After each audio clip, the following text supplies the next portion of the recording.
Welcome to Wyant Group Raceway. I'm Dave Thomas. Pleased to welcome you in for the final afternoon of racing at the racetrack this season. Coming up, we're going to finish it off with a bang.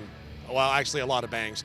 It's the Ultimate Enduro, the Race Your Junk, and then we're going to finish it all off with a trailer race. Yes, it's a lot of fun to be had on the final weekend of racing at Wyant Group Raceway, and you're going to see it all right here on maxTV, local on demand. Get set to go through corners 3 and 4. And what will be an interesting afternoon is ready to go. As Scott Kozak's up in the tower for us today, sending out that green flag. And we are racing a 20-lap Run Your Junk heat race with the vehicles split into 2 for these heat races. So find out what the car has, see how it handles, and have some fun all at the very same time as we run your junk here this afternoon at Wyant Group Raceway. So a good start for Kyle Booth, who got onto the accelerator quick. Beside him is Josh Dent. And Josh Dent, I don't know what that is on the right side of the car. Is that another cooler? I'm not sure. You never know. Some are decoration, some are not. And here he comes. It looks like pylons on the top of the car. So definitely making a fashion statement, the 16 car. The 01 of Ethan Cozart is next. So Kyle Booth doing well, leading the way. Again, there's varying styles of cars, varying styles of driving. End of the day, a lot of fun. So to give you an idea, Kyle Booth running a lap time of 19.135. But quite frankly, he doesn't care. He sees no one in front of him, and that's good enough for him there this afternoon.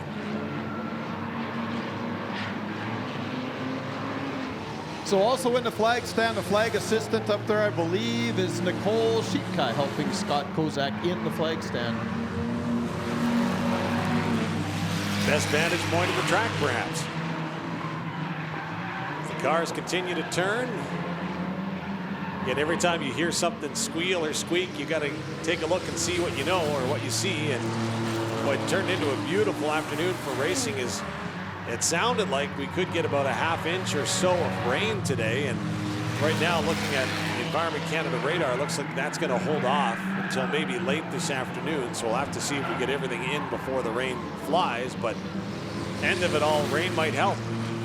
You know, one thing that you guys should know about these cars, of course, is these cars are virtually as stock as you can get with the car.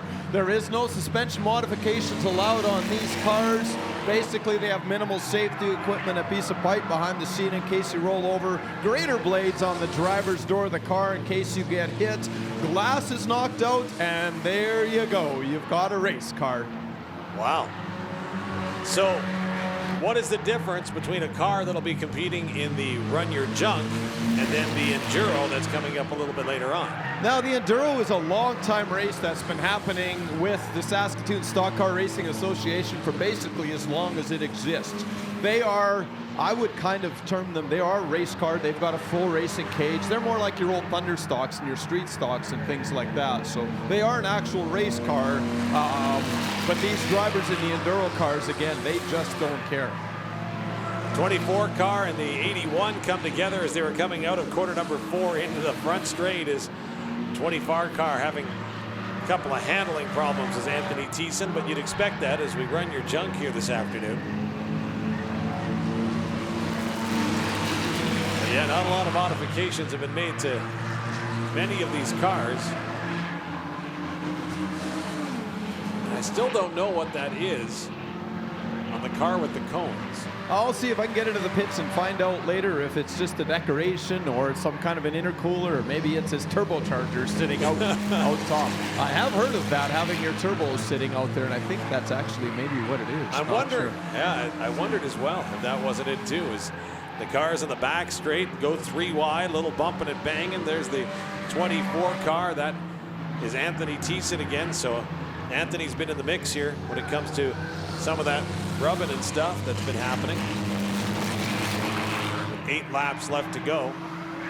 The 81, wow, got real low, touched that curb, could see the tires start to exude some vapor, shall I say, but keeps it on the track. And we got one car coming into the pits here on that far side. Meanwhile, the leader, 38, Kyle Booth, continues to do just that. Lead the way. Making it look like you know what you're doing when you've been leading this well. And again, lots of room. The 38 is first, and here comes the 38 car out of corner number 4. Second is the 01 of Ethan Cozart, and here comes Ethan now in front of the tower. So lots of room for Kyle Booth with 6 laps to go. So yeah, what you got out here, of course, is a bunch of a different experience. Kyle Booth has run a number of Run Your Junk races in that particular car, so he's used to this track. I would say probably, a third of these people have really never been out on a racetrack before, so they're just trying to get the hang of it. Like Richard Woodbine mentioned, this race is not for destruction. This race is to see if you can figure out how to drive or not.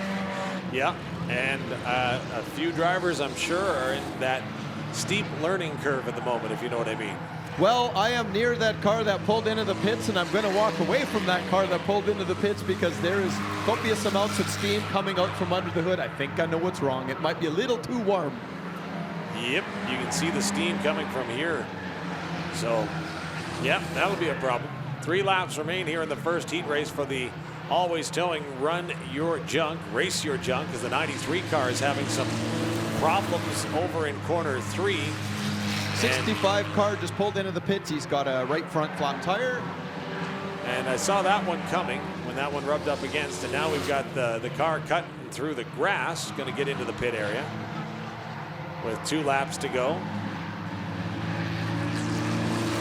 Kyle Booth in front as Kyle makes this look real smooth.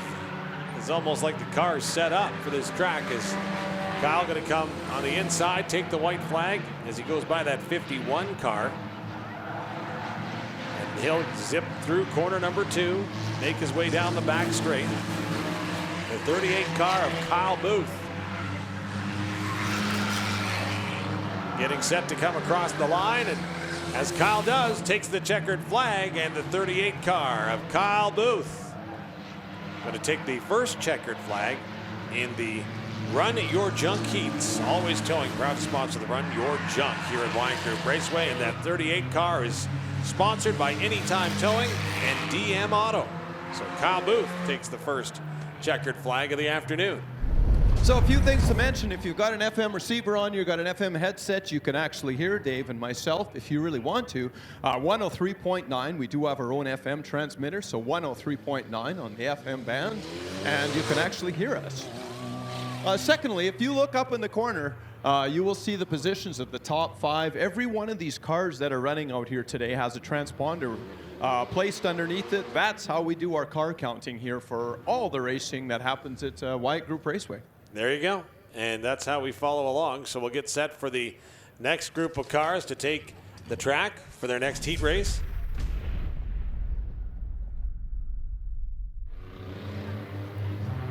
Flag will fly. And our second heat, the Always Towing Run Your Junk event, is on here at Wyant Group Raceway. A good start there. Well, for most, looks like the 57 might be having a few little problems with that car. Not sure what's going on. I don't think they can turn. Yeah, they just bounced off the wall, and that does not look good for the 57. Ooh. All by himself, just butted up to the wall. Looks like he might have some steering issues already, not even making a complete race lap in that number 57 car. That's a tough start. The definition of which is right there, and it's not a good sign when you're sitting there pointed up at the wall. Unfortunately for me, I don't even have the 57 on my list. Who is driving that car? That's a good question, because there's no 57 for me either. Then maybe I can't see that number clearly. Maybe it's the 59 of Bobby Sackett. No, I don't think so. I did. I don't know why the racers that win have to be at opposite ends of the track every time. So Wyatt Campbell going to resume the lead as we put the 20 laps back on the board, as we didn't complete a full lap before the caution came out. And now we got a bit of a smoke job coming down the back straight. Yep, Civic may be a little bit, but still seems to be going around. Yep, it'll keep going. It's not beauty, but it'll work. As Wyatt Goodall is holding off Riley Freer as they make their way down the back straight into corners 3 and 4. Got to look at the car that was smoking before, the 59. Still something coming off, but only seems to be coming when they actually exit corner 2. Maybe we'll see it as it comes out of corner 4 this time around. See what happens when you get on that accelerator. That might just be exhaust, because it looks like the muffler is in the back, coming out of the back trunk almost. So that's an interesting look, absolutely, for that 59 of Bobby Sackett. So the 59 still out there and running. Meanwhile, up in the front is the 15 of Wyant Campbell, continuing to lead, as we do have a bit of a race here. With the 74 now of Riley Freer making the pass and coming by in front.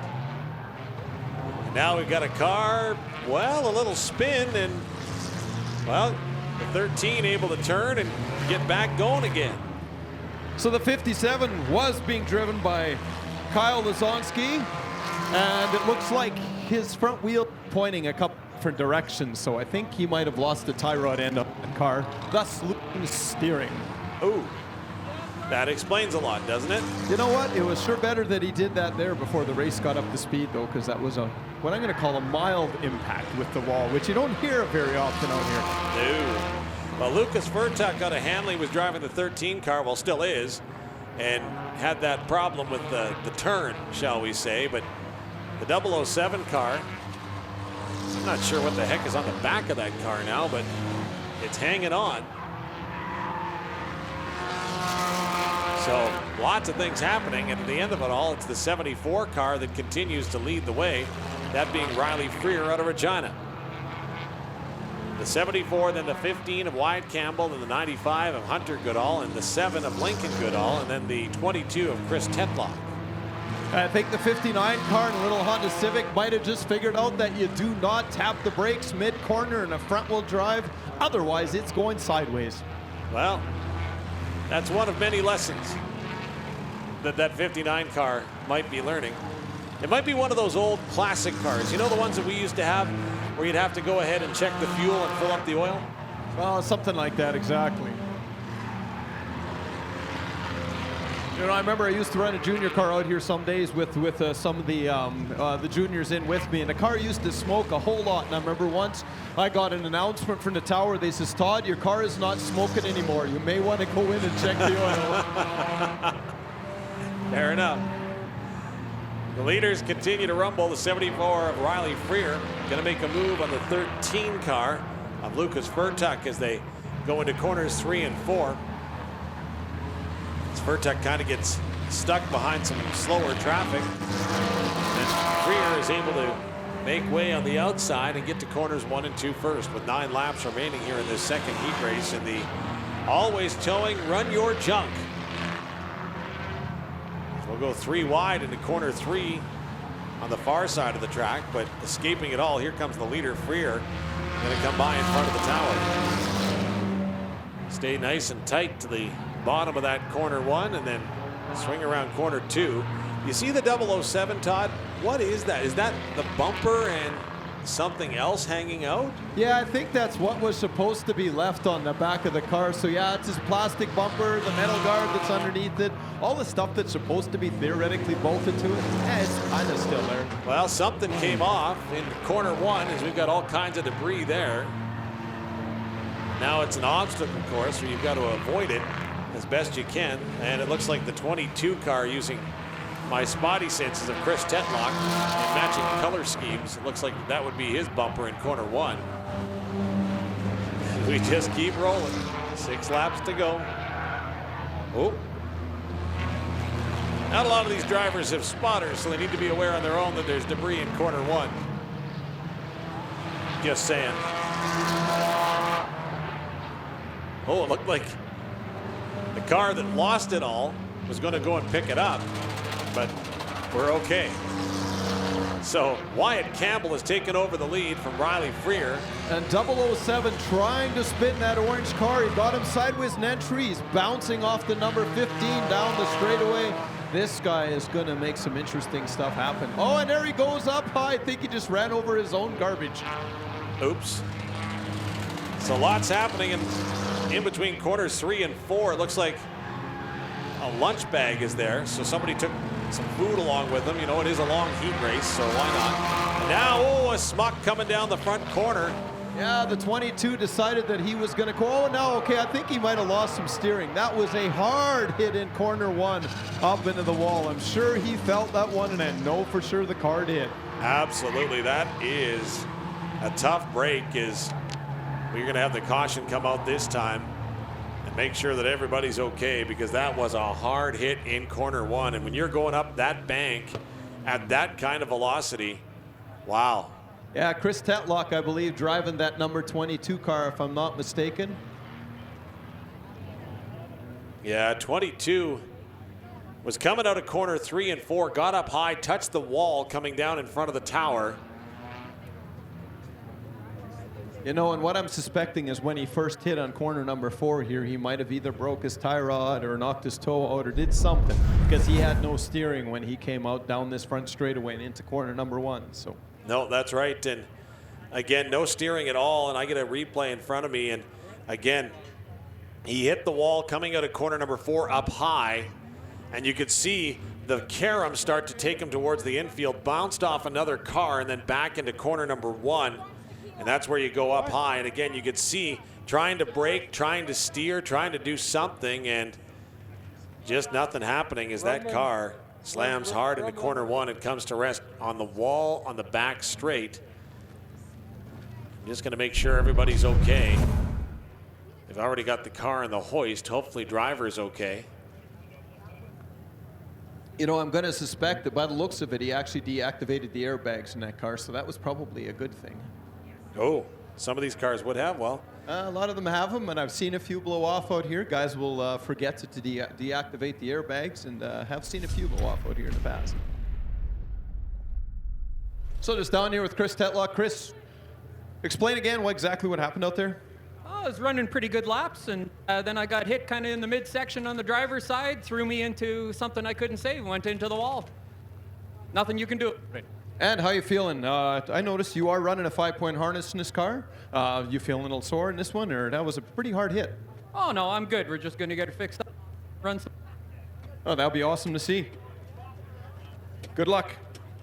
So he's going to get it fixed up. Yeah, it just looks like they might have broken a spin. No big deal. When you come out to these races, trust me, you carry all these parts as spare parts. So, no big deal. Okay. So sounds like we're going to get set to go. Yeah, Scott Kozak again up in the flag stand with Nicole Sheetka. Looks like Scott's happy, and he's going to be giving him the green this time by. There we go. Green flag flies. 4 laps left. Wyatt Campbell in the lead. Riley Freer right behind. Hunter Goodall, the 95 car, is 3rd. Lyndon Goodall is 4th in the number 7. So to corner number 4, here come the leaders. Up goes High, does Campbell, so Freer going to try to get inside as they come into corner 1. They don't touch, but that forces Campbell to go up high, and Campbell going to lose at least 1 spot with 3 laps to go. So the leader now is the 74 of Riley Freer, as Riley will come out of corner number 4. Got a pair of cars chasing him as they'll come across the line. 2 laps now remain. Riley Freer in the 74, the 15 of Wyatt Campbell, and the 95 of Hunter Goodall, the top 3 right now with 2 laps to go. As they come around, final time, white flag will fly this time for Riley Freer. Riley will take that. Got to stay clean now, and that's a little easier said than done sometimes here in the Run Your Junk event at Wyant Group Raceway. As with 1 lap to go, Freer going to run through corners 3 and 4. Look at this maneuver. Wow. We've got 2 cars that come together, and it's going to be Wyatt Campbell that literally pushes Hunter Goodall aside and pushes him up the track to come in 2nd. So Riley Freer in the 74 car going to take the checkered flag, and then a little excitement between corner 3 and 4 as Wyatt Campbell came in underneath the 95 of Hunter Goodall to get the 2nd place finish. And what was a dramatic second heat comes to a close as The 74 of Riley Freer out of Regina is proudly sponsored by Porter Electric. So congratulations to Riley Freer. Here comes Riley. That's not Riley. Riley Freer going to take that checkered flag as we get set to move on to our Enduro. Round 1. 25 laps on the board. And again, they say this is to get a feel for your car. And racing, not wrecking your car.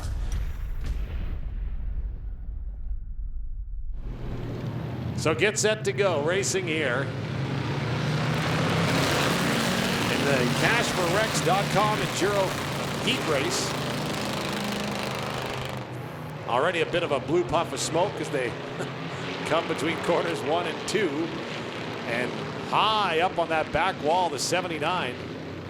Gonna ride real high up into corners 3 and 4 too. So now Mike Schroeder gonna just drift through corners 3 and 4. Why not?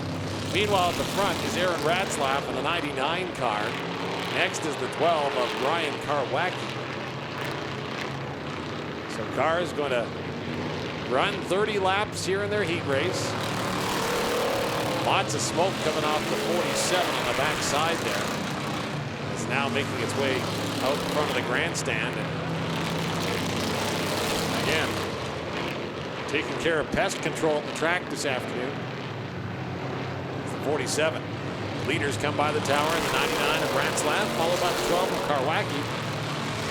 Doug Deptuck in the 18, Mike Schroeder's the 34, and the 8 is Dustin Randall. Yeah, watching some of these cars, I'd say they're used to dirt driving. You watch the number 10 go around corner number 2. He has that thing pretty tail happy. Mike Schroeder setting the back end out on that 34 car as well. And that's intentional, right? Well, I don't know if it's intentional, but I think they just happen. All right. And if you look at the, I think that's the 31 on the far side.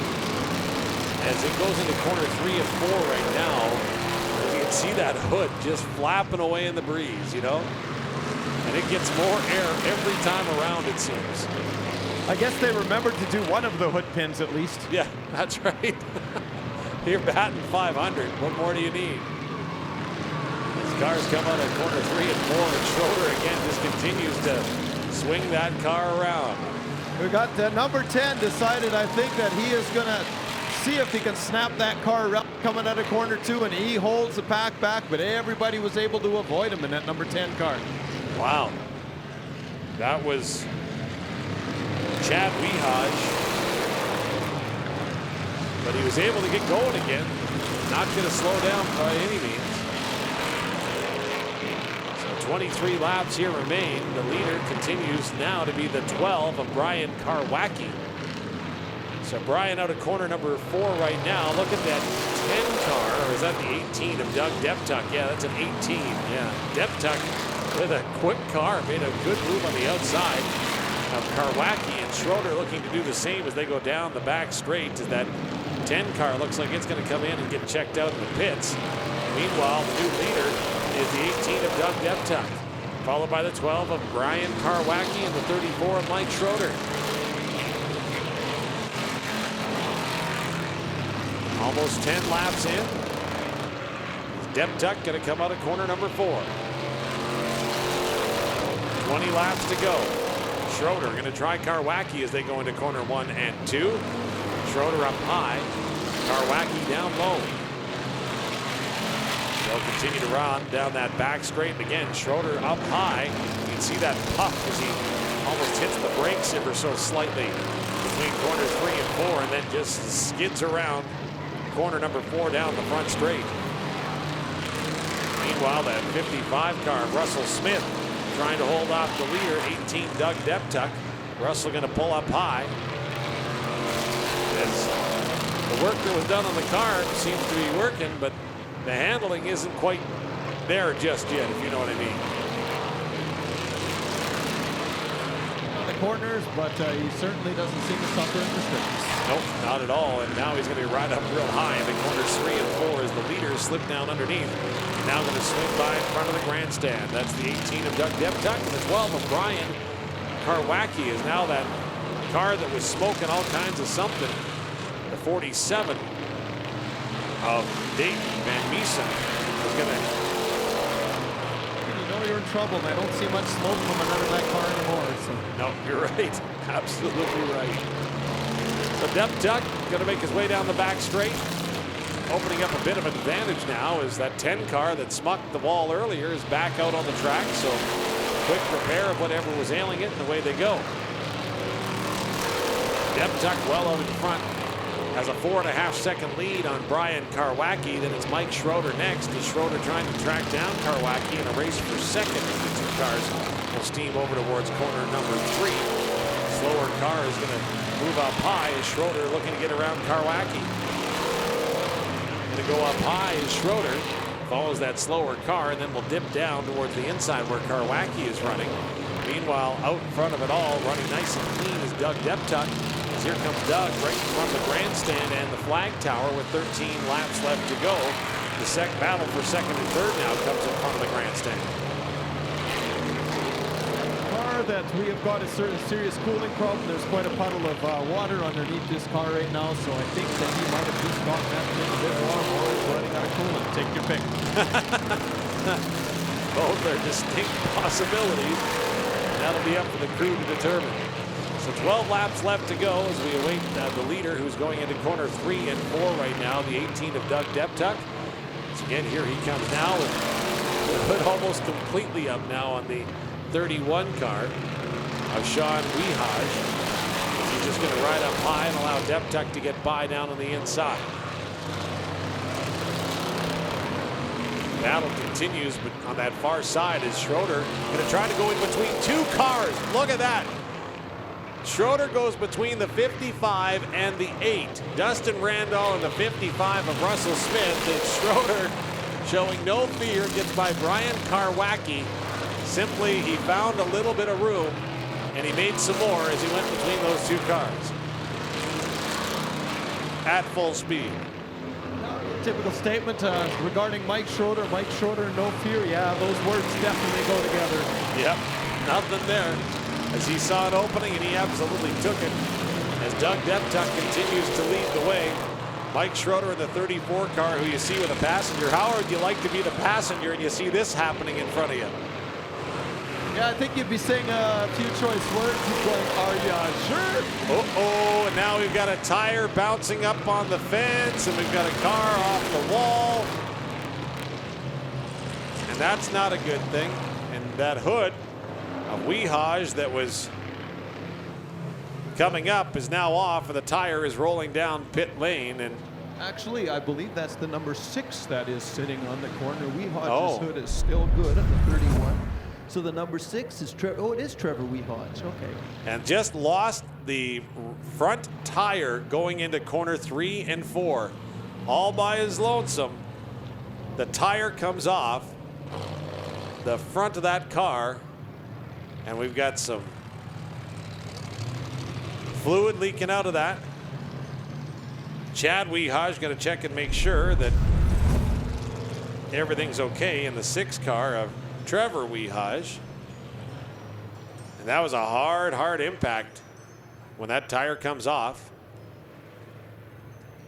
Yeah, I can see the trail. If you look up in corner numbers between corner 3 and 4, you can certainly see a trail of coolant from where he impacted. Yeah, just incredible as just start to make the turn and then boom, right into the wall as that tire came off, and just literally out of nowhere, the tire came undone and you hit the wall hard. And the tire went rolling. I don't know, it's somewhere in the pits right now. Actually, I think somebody's bringing it back towards his pit area. The good news is the driver was moving and shaking fists, and if you're up sitting in that tailgate party zone, you can see that there's no tire where there should be. Yeah, I can't imagine that would be a comfortable feeling going into corner number 3 and all of a sudden absolutely losing your steering. There's not much you can do. You just kind of wait for the impact and see how it feels when it's all done. A nice round of applause coming as the car goes by the tower. Been brought to my attention that it's Tristan over in corner 3 and 4, so Tristan, don't worry, the truck is going to take care of your laundry bill should that be required a little bit later. Give us a wave, Tristan. Say hi. So it looks like Mike Schroeder able to gain some ground on that restart as the green flag came out. Look, Mike actually placed his car. Oh, and the number 18 getting a little squirmy coming out of number 4. Yeah, Doug Deptuck, who was running so far, he had a 17-second advantage on the field, and then Schroeder was able to go ahead and cut into that thanks to the caution. And with 7 laps, soon to be 6 laps to go, Mike Schroeder with passenger in hand takes the lead.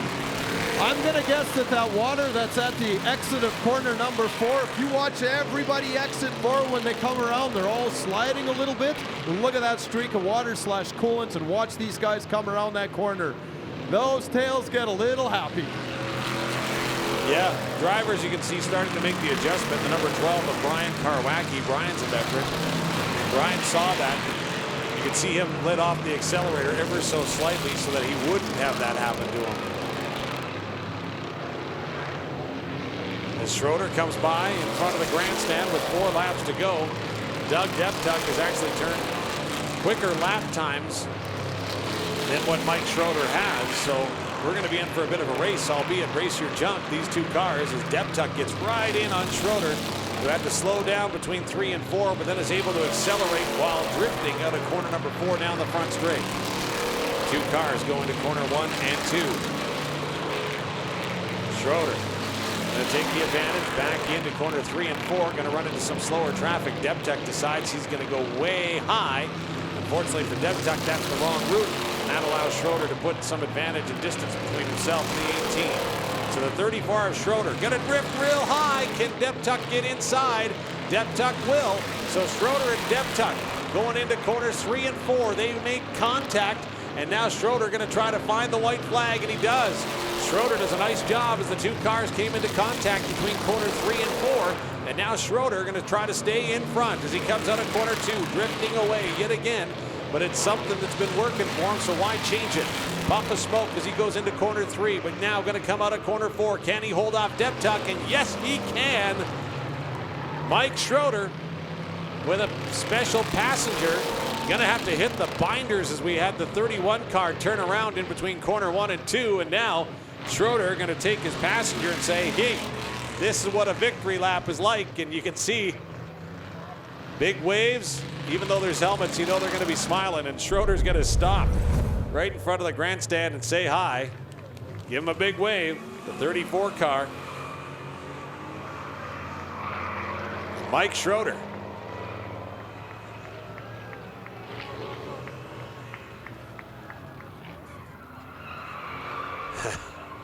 Gonna put up a little bit of rubber on the track. Didn't like the grip, so gonna change it up a little bit. Why not?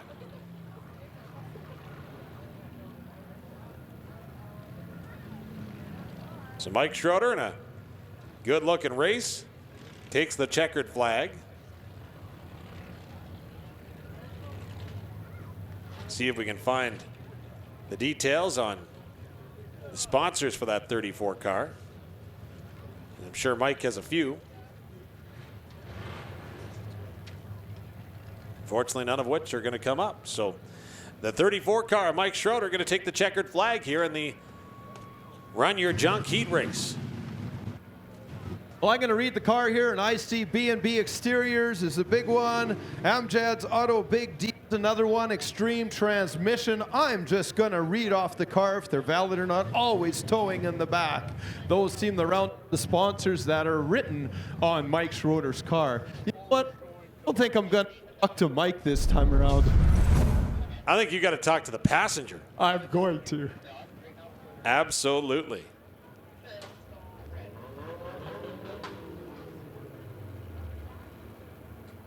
So pardon me, I think I said that was the Run Your Junk heat. Of course, that was Enduro heat number 1. Oh, another one, Cash for Rex, I see on the side here, 306-220-5305, a sponsor of this car. All right, so that is a teddy bear, right? That's up on top of that car? Am I not mistaken? No, that's a little, who is this guy? That's Elmo, isn't it? Elmo, no. Yeah, it's Elmo. Really, Yeah, Elmo? there's Elmo in the corner. Okay. All right, so Mike coming out with his passenger who we're hoping to find out who it is. Oh, I'm going to find out. I'm not giving her a choice. First off, who are you? Huh? Samantha. And Mike's daughter-in-law. Okay, secondly, how was that? Obviously, you got to trust this guy to get into a car with him. And we all know what Mike's drive's like. So how was that for a ride? Oh my God, it was amazing. What's that? It was amazing. Were you scared at any time, or was it just a total rush? Oh no, I was scared. What about when you went between the 2 cars? I got to know when you go into corner 3 and you decide, okay, there's room. When you went into corner 3 over there and there wasn't much room and he's going sideways between 2 cars, what's going on in your mind? Yeah, I was yelling at him. Oh, you were yelling at him. We were trying to decide whether the passenger would yell or whether you'd hear or not. We thought so. But you going out with him again? Pardon? Are you going out with them again for more racing today? No, I'm not sure. I don't know. Yeah, I think you're going to. All right, well, there you go. So, yes, she was screaming. Wow. Screaming and giving direction. That's pretty good. So, Mike looks all calm, cool, and collected. Good job, Mike. And again, going to take the checkered flag in round 1 of the Enduro. So, good on Mike. All right, Mike, you have sponsors in this car. I don't know if I got them all listed out here or not, but great job out there, man. You made the last few laps past there and kept that car sideways. Man, this thing looks great. It works. We're going to play with the carburetor a little more, so it'll rev up some more, so it'll be a little more fun yet. And the idea of a passenger, like, what a great idea, you know. I'm sure that she didn't want to talk to me. And whose idea is this? Mostly mine, because I called them chickens. So now this is the second one I've taken, and I'll take another one next year. Awesome, awesome. What a great idea. And, so you think the car's probably running good for you? Yeah, the car's working okay. My passenger, she seems to talk in a different language that I can't understand when there's cars on either side, but she's still talking to me. Exactly. And one thing I did notice, when you corner a little bit differently than everybody else. I noticed this car is what I'm going to use the term loose, proper term for it. You like it that way, don't you? Well, when it's loose, at least you know what you're going into before you get there. I guess loose is better than push. So, good luck for the rest of the night, and good luck to your passengers too. Thanks, man. Here they come down the front straight for Green Flag Racing, 20-lap feature, heat race, pardon me, for the Run Your Junk. Looked like a Lightning McQueen car was thinking about making it 4 wide on the first entry there, and I think he probably made a good decision not going in there and making it 4 wide so they could actually complete this first lap.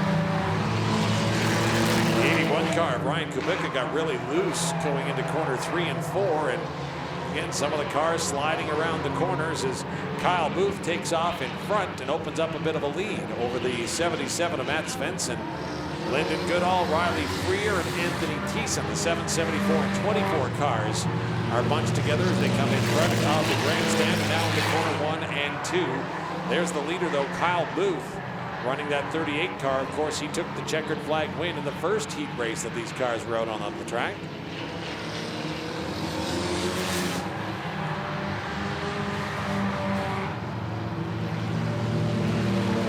So rolling on. 17 laps remaining. Booth in front. Svensson alone in the back straight, and then you've got the bunch of cars coming out of corner number 2. The 74 darts in front of Riley Freer. The 95 of Hunter Goodall is right there, as is the 01 car. Or pardon me, the 7 car. No, that's the 01 of Easton Cozart. Again, picking up numbers hasn't been my friend here yet this afternoon. 16 laps, now 15 laps to go as Kozak passes in front of the tower. Now is it Now, on the side, did you say those were dozer blades, Todd? Is that what they are? Yeah, basically what they are is expired grader blades, so they're a hardened steel that's basically bolted to the side. Most of them have 2 of those, merely to protect the passenger. So yeah, they're road grader blades from RMs or whatever they're from. And it looks like we got the 007 bouncing off the wall in corner 4. When they try to stay on the track, that would be Don Gaddis, and he's got a serious steering issue. He's turning that wheel, and the car does not seem to want to correspond to his steering inputs. no, he wants to turn left, and the car wants to go right, and on an oval, that's a problem. So the 07 going to pull off into the pits, and that's got enough steering to make that left. Now, get back to the pits and see what happens. See if they can get that going again. As some of the cars are starting to feel the wear of Wyant Group Raceway.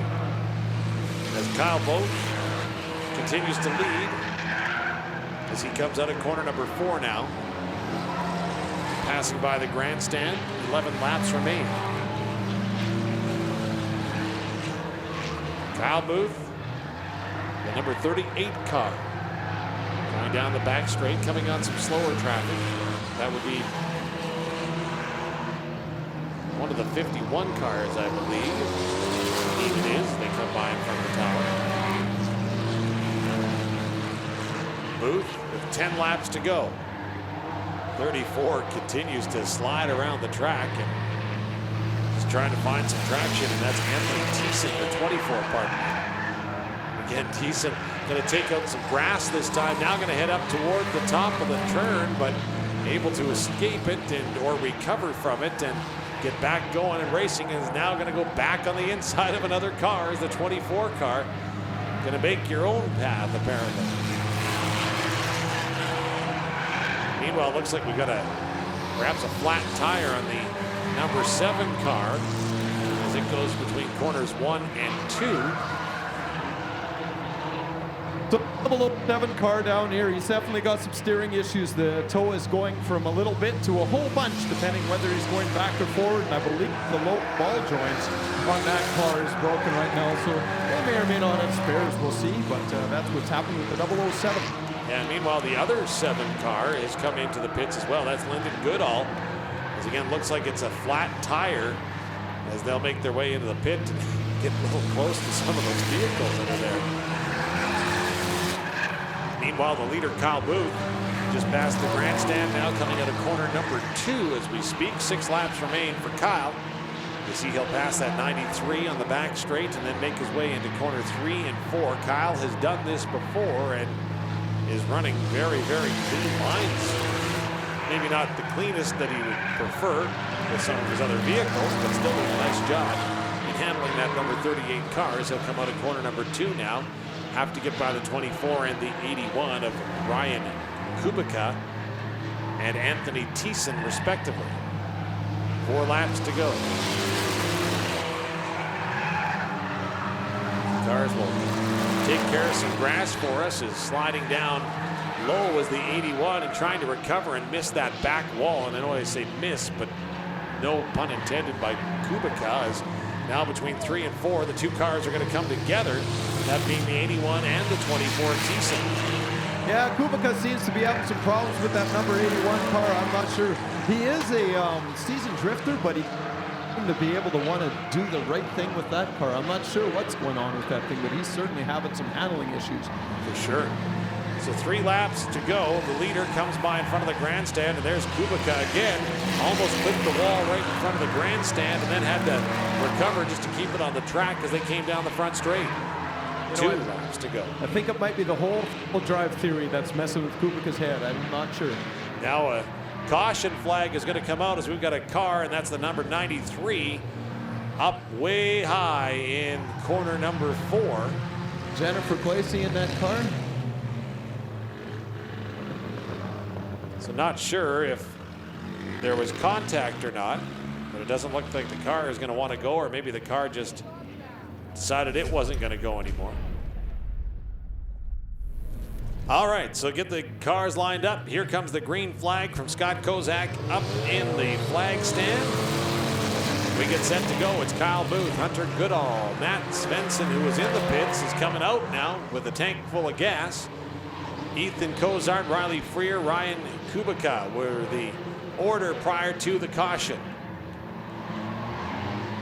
So here comes the leader, Kyle Booth. 2 laps left.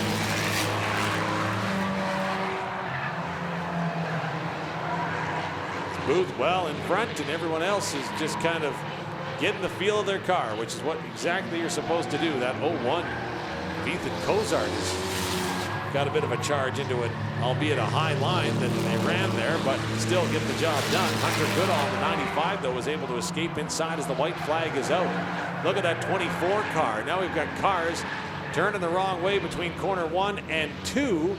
But they'll get themselves sorted out. The checkered flag, meanwhile, going to fly as the 7 and 77 came together, but the flag with the checkers on it for the 38 of Kyle Booth.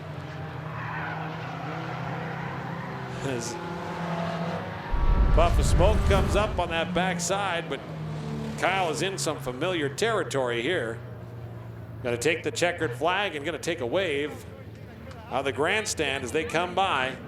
In the 38, Kyle Booth's car, sponsored by Anytime Towing and DM Auto.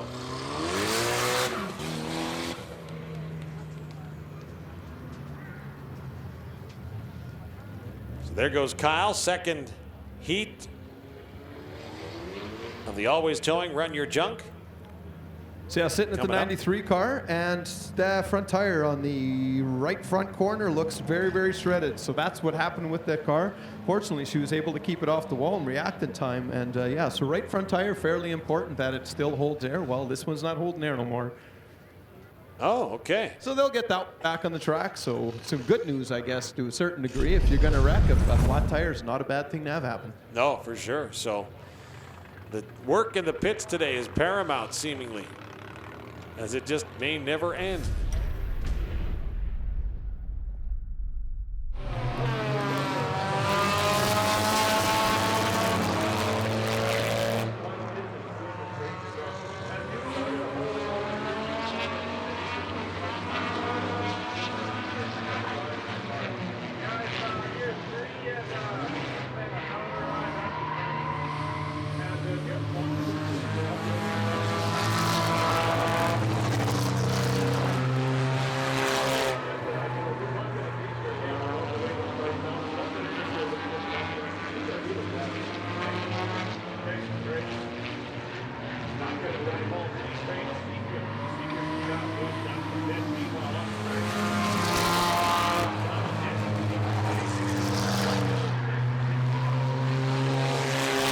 Got that 16 car of Josh Dent in the lead right now. It's coming down the back straight and into corner 3 and 4. Hot on the heels is Wyant Campbell in the 15.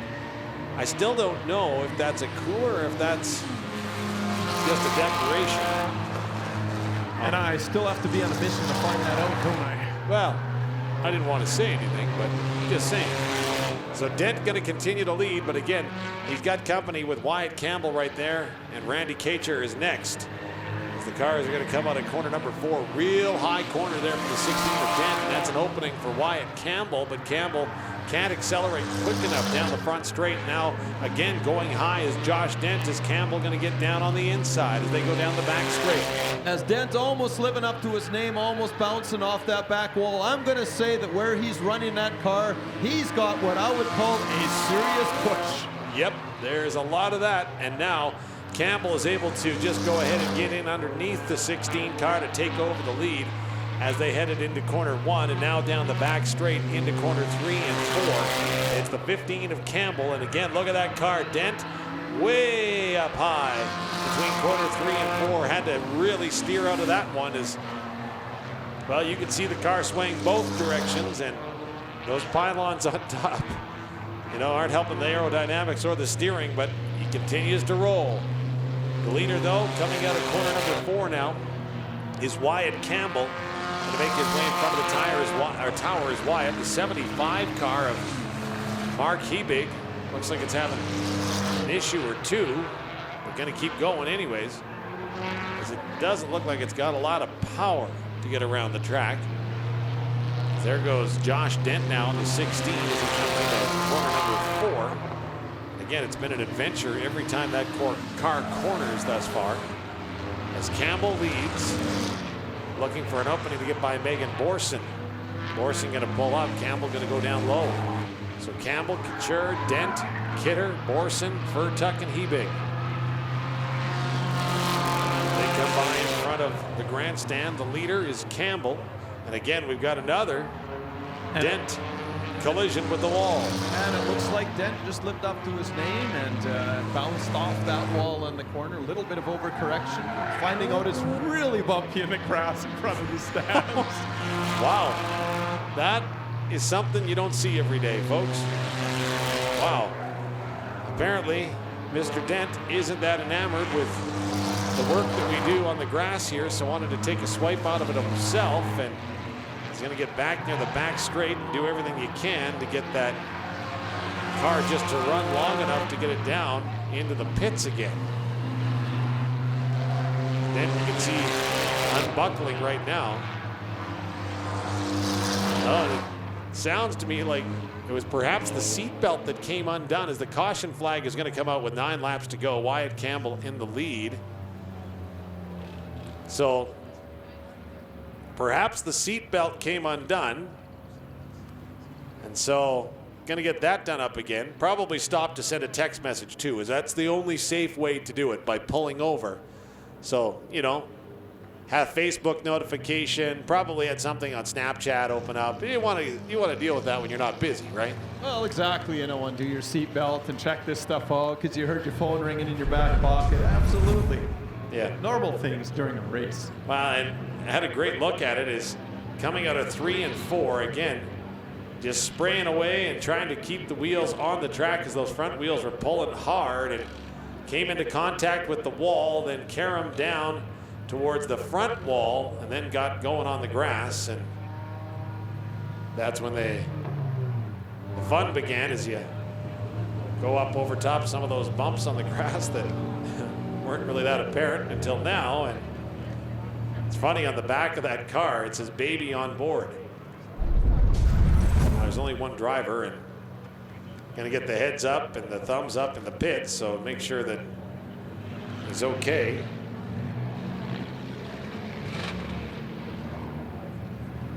I'm going to say maybe the crew put that baby on board sticker on that car. Without anybody knowing? Well, there's Without him knowing. Now there's a can laying on the back of it as he's going to come out. I don't know, is that like the Anderson form of can that's welded on, or is this an actual can that someone has put on the back of the trunk? I'm not sure. We will find out sooner rather than later, I would venture a guess, though. It's actually tie wrapped in there. Is it? Okay. It looks like. So, Wyant Campbell going to resume the lead, pick up where he left off. Now 9 laps to go. Campbell followed by the 65 of Randy Couture, then Kim Kidder in the 14. Megan Borson, the number 4. The 16 is Josh Dent. Lucas Furtuck in the 13. And the 75 of Mark Hebig. Mark's still out there. I think Mark went into the pits again. So here comes a couple of cars getting together. In between 3 and 4, that was the 65 of Catcher. Is there 14 involved as well? Not sure, but everybody able to get back up and running, and looks like we'll avoid a caution. As here comes the 65 of Randy Catcher, as it was the 13 car, not the 14, so the 13 of Lucas Furtuck got into the back corner as they went into corner 3 and 4, and that spun the 65 around, and everyone else was able to avoid it except for Randy Couture, who's going to lose, Randy Catcher, who's going to lose some positioning, and looked like doing an adjustment as Randy came by in front of the grandstand. The race, though, does continue as the 13 and 16 of Josh Dent and Lucas Furtuck continue to have some fun going into corners 1 and 2. Again, take a little bit of grass out, and 2 cars just continue to roll and fight the steering issues that they have going between corners 3 and 4 now, and this could be interesting. I believe the 65 car is using his e-brake on the entry of the corners. That time he didn't, but he's been skidding those rear wheels on entry, trying to set up his entry, and he bounces hard off the wall, coming out of number 2. I think he might have got assistance with that after bouncing off the outside and the inside wall off the corner too. Well, that was Josh Dent. And again, Josh has had a battle, and he was battling with Lucas Furtuck, and Josh gives it the thumbs up right now. But yeah, hit the back wall hard, then came, and when you see that concrete block move, you know you've got some momentum, and definitely it moved. Is now going to go ahead and get out of the car, so that's good to see.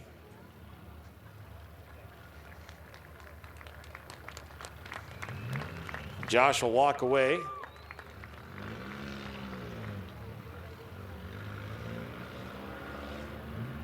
As the car looks a little worse for wear after that. But again, the two cars got into one another, and then Dent's car just got loose and then caromed up into the top wall and then came down hard. And like you say, that red block that's right there, you could see the front of it lift off the ground, and the two cars collide side by side. The 13, again, was just trying to steer out of it by the looks of it, and then Josh Dent doesn't have passenger side car and then came in hard on that red concrete block, tossed off the cage, which is good news. Get checked out, make sure everything's okay, but boy, that was a hard collision of those two cars. Again, just racing hard, and it was more incidental than anything else. Well, they were having a bit of a discussion, I'm going to call it, down the front straightaway here as well when they came out of corner 4 just prior to that incident. So yeah, they were having a little bit of fun together, and well, I guess that's how it ended. The green flag will fly. Wyant Campbell picks up where he left off.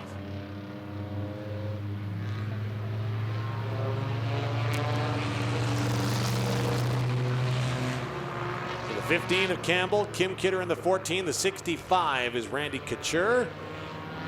But again, a huge lead for Campbell as he's going to come by in front of the grandstand. So albeit on a restart on a special night like tonight, not going to bunch the field as much as we normally would. And Wyant Campbell with 4 laps to go. He's got a lot of air and a lot of open track, which you don't always see when you're running a drunk here at Wyant Group Raceway. So Campbell going to come by in front of the grandstand now, and there's 3 laps remaining in this second heat race. The Always Towing, run your junk.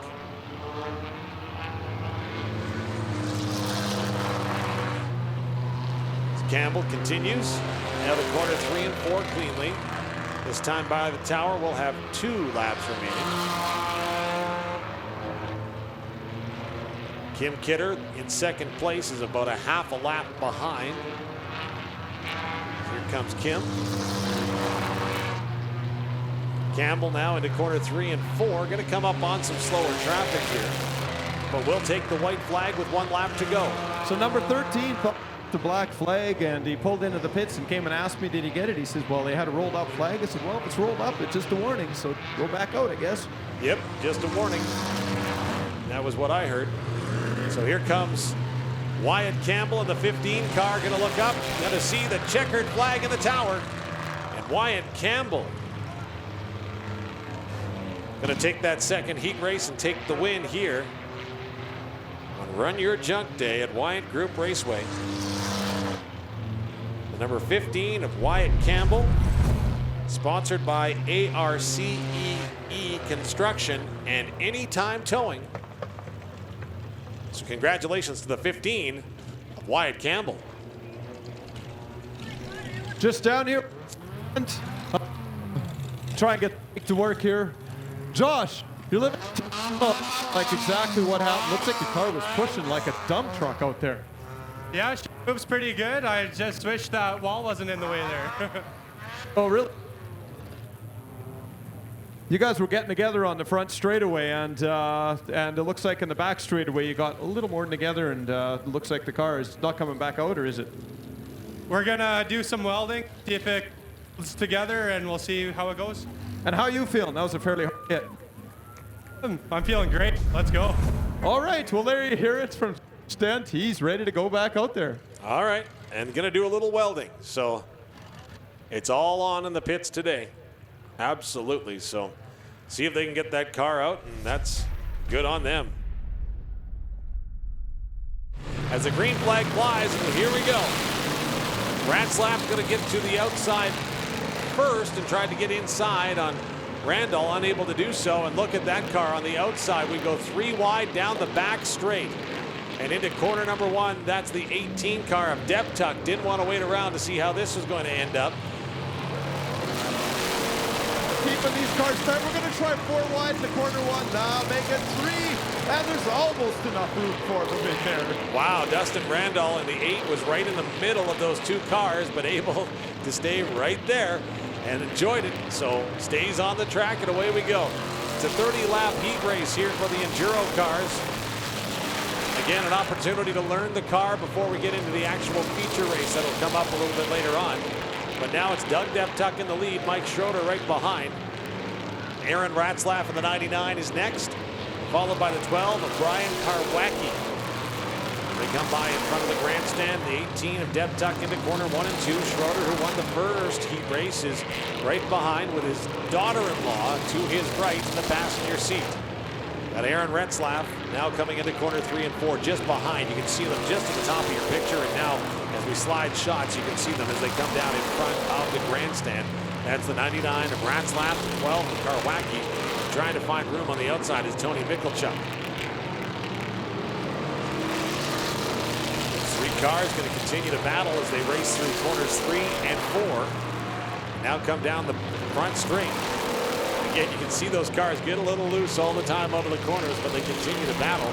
As at the front, it's the 18 of Doug Deptuck that continues to lead and coming into all kinds of traffic now as they come down in front of the tower. It's Deptuck. Schroeder had to get by Russell Smith, who was riding a high line. And Russell does a good job of keeping his racing line and allowing those cars to zip by faster as Deptuck again going to go by on the outside as that 47 car starts sliding. Schroeder, though, wow, does he handle that car well?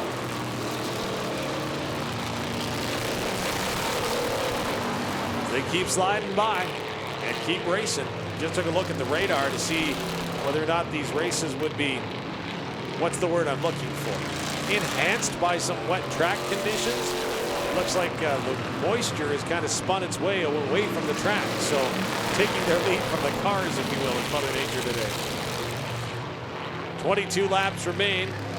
The leader going into corner 3 and 4. That's Doug Deptuck in the 18. The whole pack of cars now. Look at this fun going into corner 3 and 4. Cars sliding, taking different racing lines, but continuing to go. And what a job in the number 6 car and keeping it on the track. Point 1, and now we get some cars come together out of corner 2, but everybody going to stay pointed in the right direction. The 47 car, lots of smoke and lots of stuff coming out of the back of it.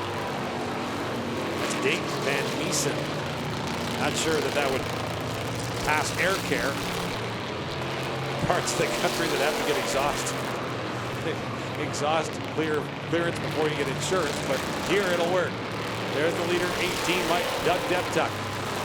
Head down by the back straight.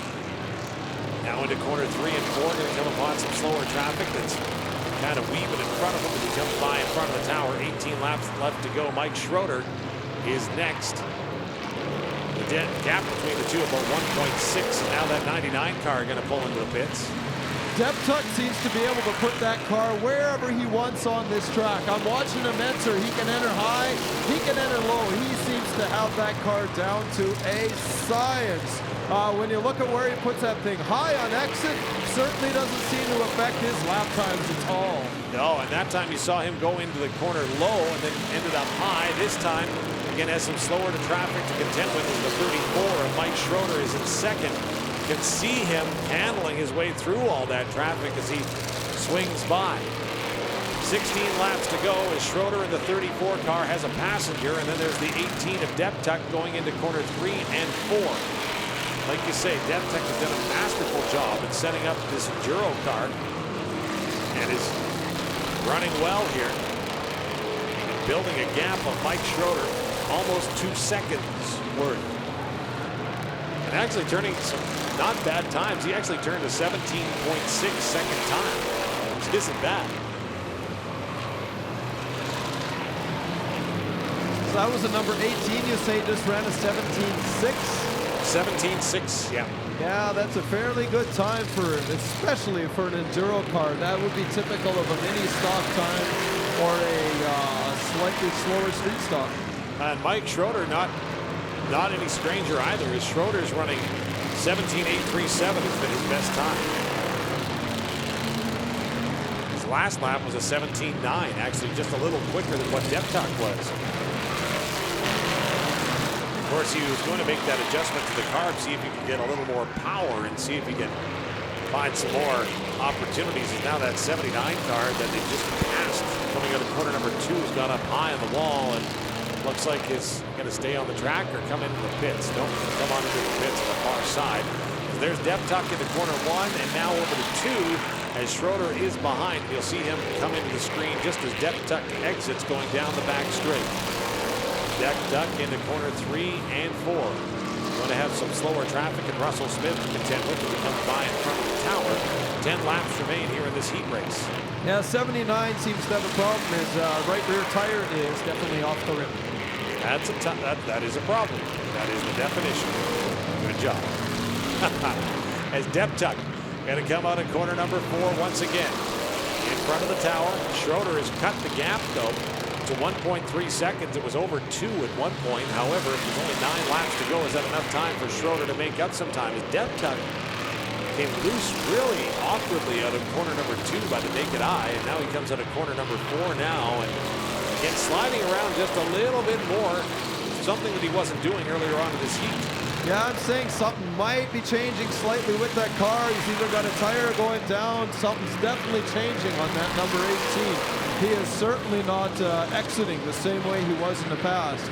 No, you're right, absolutely. And Mike Schroeder, as you can see, is hot on his heels now as they make their way past that number 10 of Chad Wehaj. And now we're going to race with 7 laps to go, so never say never as the gap now is less than half a second between those 2 cars as they go into corners 3 and 4.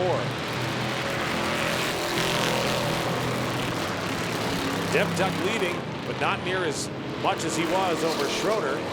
Now they have to watch for the 6 of Trevor Wehaj. They go into corner 3 and 4. However, Deptuck, as soon as I said that was losing a little bit of handling, now seems to have it back dialed in. Maybe feeling the presence of Schroeder and has now put the pedal down a little more with 5 laps remaining. He's got some serious heating issues in this car. They can't seem to keep this one cool enough right now, this 99 Nebraska. Remember we were talking about that number 6 of Trevor Wehaj? Watch as it comes around in front of the tower right now.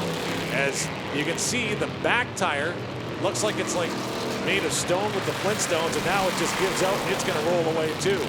Yeah, it looks like he might have broke that wheel, and is it going to bounce off? Everybody's able to avoid the tire as it bounces off the wall. Yeah, and it, like I said, it looked like it was made of stone because it looked like it was like square as opposed to round, and that tire going to go for a lap. How far will it go?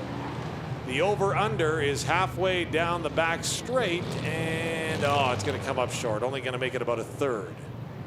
So, have to pick up that tire that bounced off the wall a couple of times, and I'm going to do it again. So, take a look and see if there's anything else on the track that needs to be taken care of.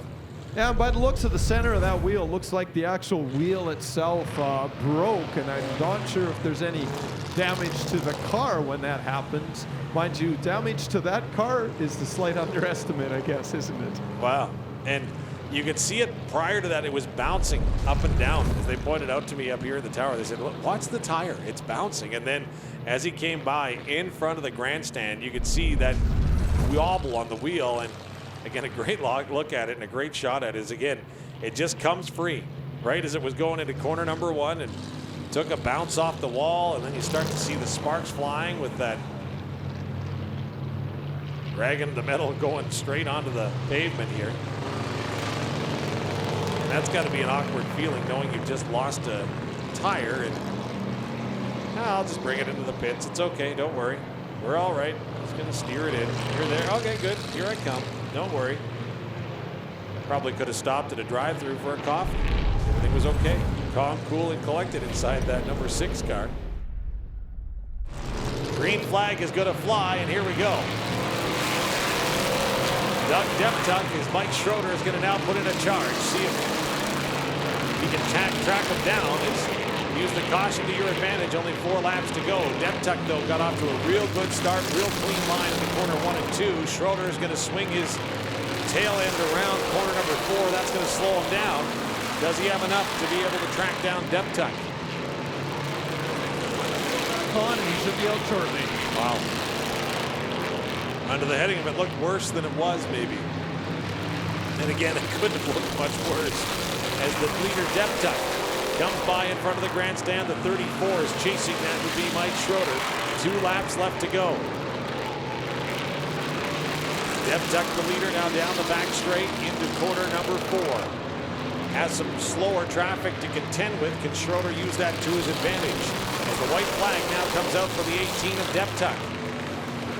Schroeder will get it as well, but Schroeder has got over 2.5 seconds to make up as they go for the last lap.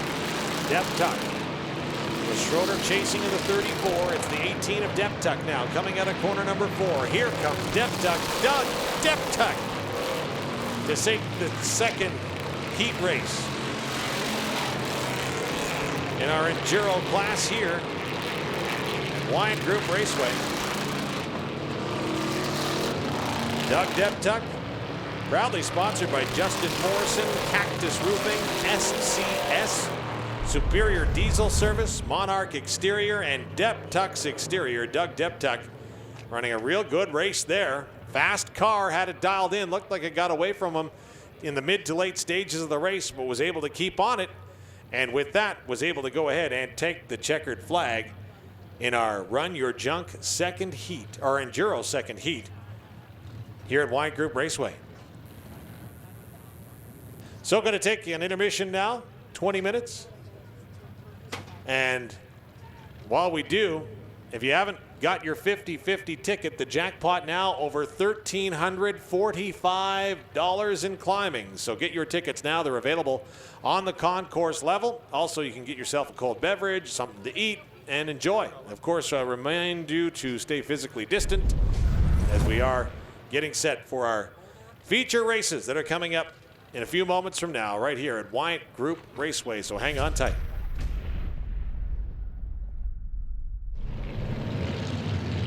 Jay going to take a long look down, and green flag will fly from Jay Rodwin, and we are racing in our Ultimate Enduro for cashforrex.com here at Wyant Group Raceway. 100 laps are on the board. Points and cash at stake this afternoon at Wyant Group Raceway. And look at that move, real quick by the number 12 car of Karwacki to get between not 1 but 2 vehicles on the back straight. Here comes the new leader, Brian Karwacki, albeit early on with a lot of racing to go here in the Ultimate Enduro. 34 of Scott Schroeder not wasting much time either as he'll blast through the field as well. Heading into corner 3 and 4, you can see that puff from the brakes come out as Schroeder comes by, but for the time being, Brian Karwacki is happy to be in front of the pack and will allow them to sort themselves out behind him. Schroeder, side by side, going out of corner number 2 with the 88 car of Tony Michalchuk. Now Schroeder goes down low, Michalchuk going to have to follow as Schroeder is able to come by in front of that 88 car as they make their way into corners 1 and 2. Way up in front of Brian Karwacki as he's about to enter corner number 3 all alone with a nice sizable advantage over the 34 of Mike Schroeder as Karwacki has been quick at times here this afternoon and has been able to avoid some major traffic along the way. Cars go into corner 1 and 2 bunched up, but they stay clean as they exit corner number 2. Meanwhile, here comes the leader, Brian Karwacki in front of the tower. Mike Schroeder right behind with a 2.7-second disadvantage. Then the points leader, Doug Deptuck, finds himself in 5th as he came by in front of the grandstand. 5 laps in, nicely settling in here to our cashforrex.com Enduro at Wyant Group Raceway. Out of corner 4. There's the leader, Karwacki. Dep Tuck, you can see that 10. It's got a little piece of green tape on it. He leads by 1 point. His point series, if you will, for the cash here at Wyant Group. There's the leader, the number 12, Brian Karwacki. The 34 just comes into the screen as you see Karwacki exit number 1. Is that number 12 car? Just ahead of Mike Schroeder. Schroeder took one of the 2 heat races. The other one was won, of course, by the 18 of Doug Dep Tuck. Schroeder, he fly. It looks like he's going solo here in the feature.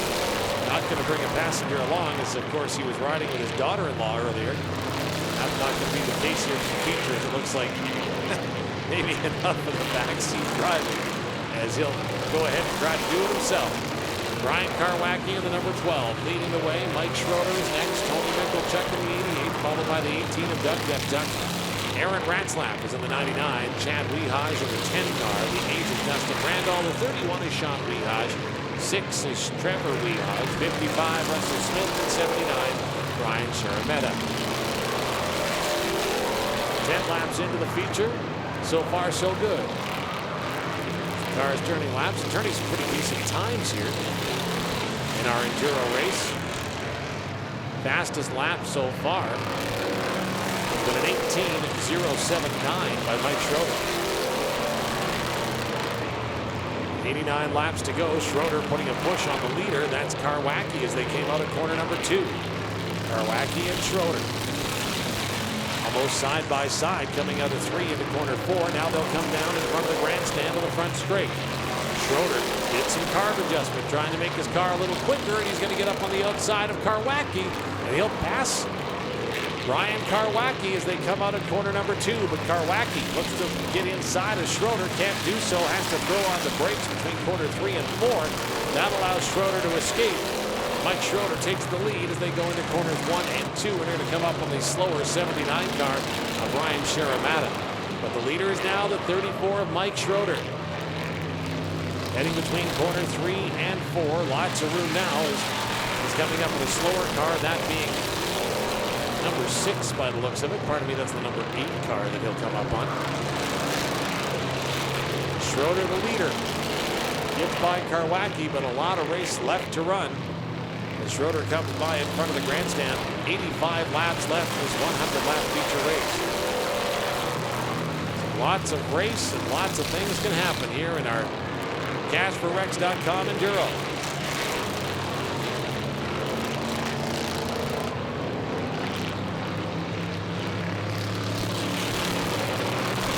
Dep Tuck was the points leader coming into this, and this goes strictly on position are the points. So Dep Tuck, of course, wants to stay close, and right now he's been able to do it, albeit with only 7 cylinders firing, which is a bit of a problem. Schroeder out of corner number 4, leading the way. There's Dep Tuck in the 18. So again, got some mechanical issues he does, but he's been able to work it out as now we've got a spin and a collision in corner 1 and 2. The cars will separate. That's the 99 car as you see spinning away, getting out of danger, and Aaron Ratzlaff came together with the 6 of Trevor Weehaj. That number 6 car has seen better days. The 99 has got a flat tire, a rear flat tire on the driver's side. As he's going to try to, is Ratzlaff going to come out of corner number 1, part of the corner 4 in front of the grandstand, and going to continue to run on it. Playing out of corner 1 and 2. Again, these drivers don't have receivers or two-way radios, so it's on feel, and he doesn't feel that flat or is choosing to ignore it. Again, he comes by in front of the tower.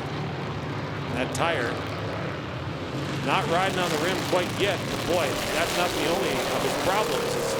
There's some steam coming out of the rad as well, and I think now, thinking better of it, going to pull that car into the pits, the 99.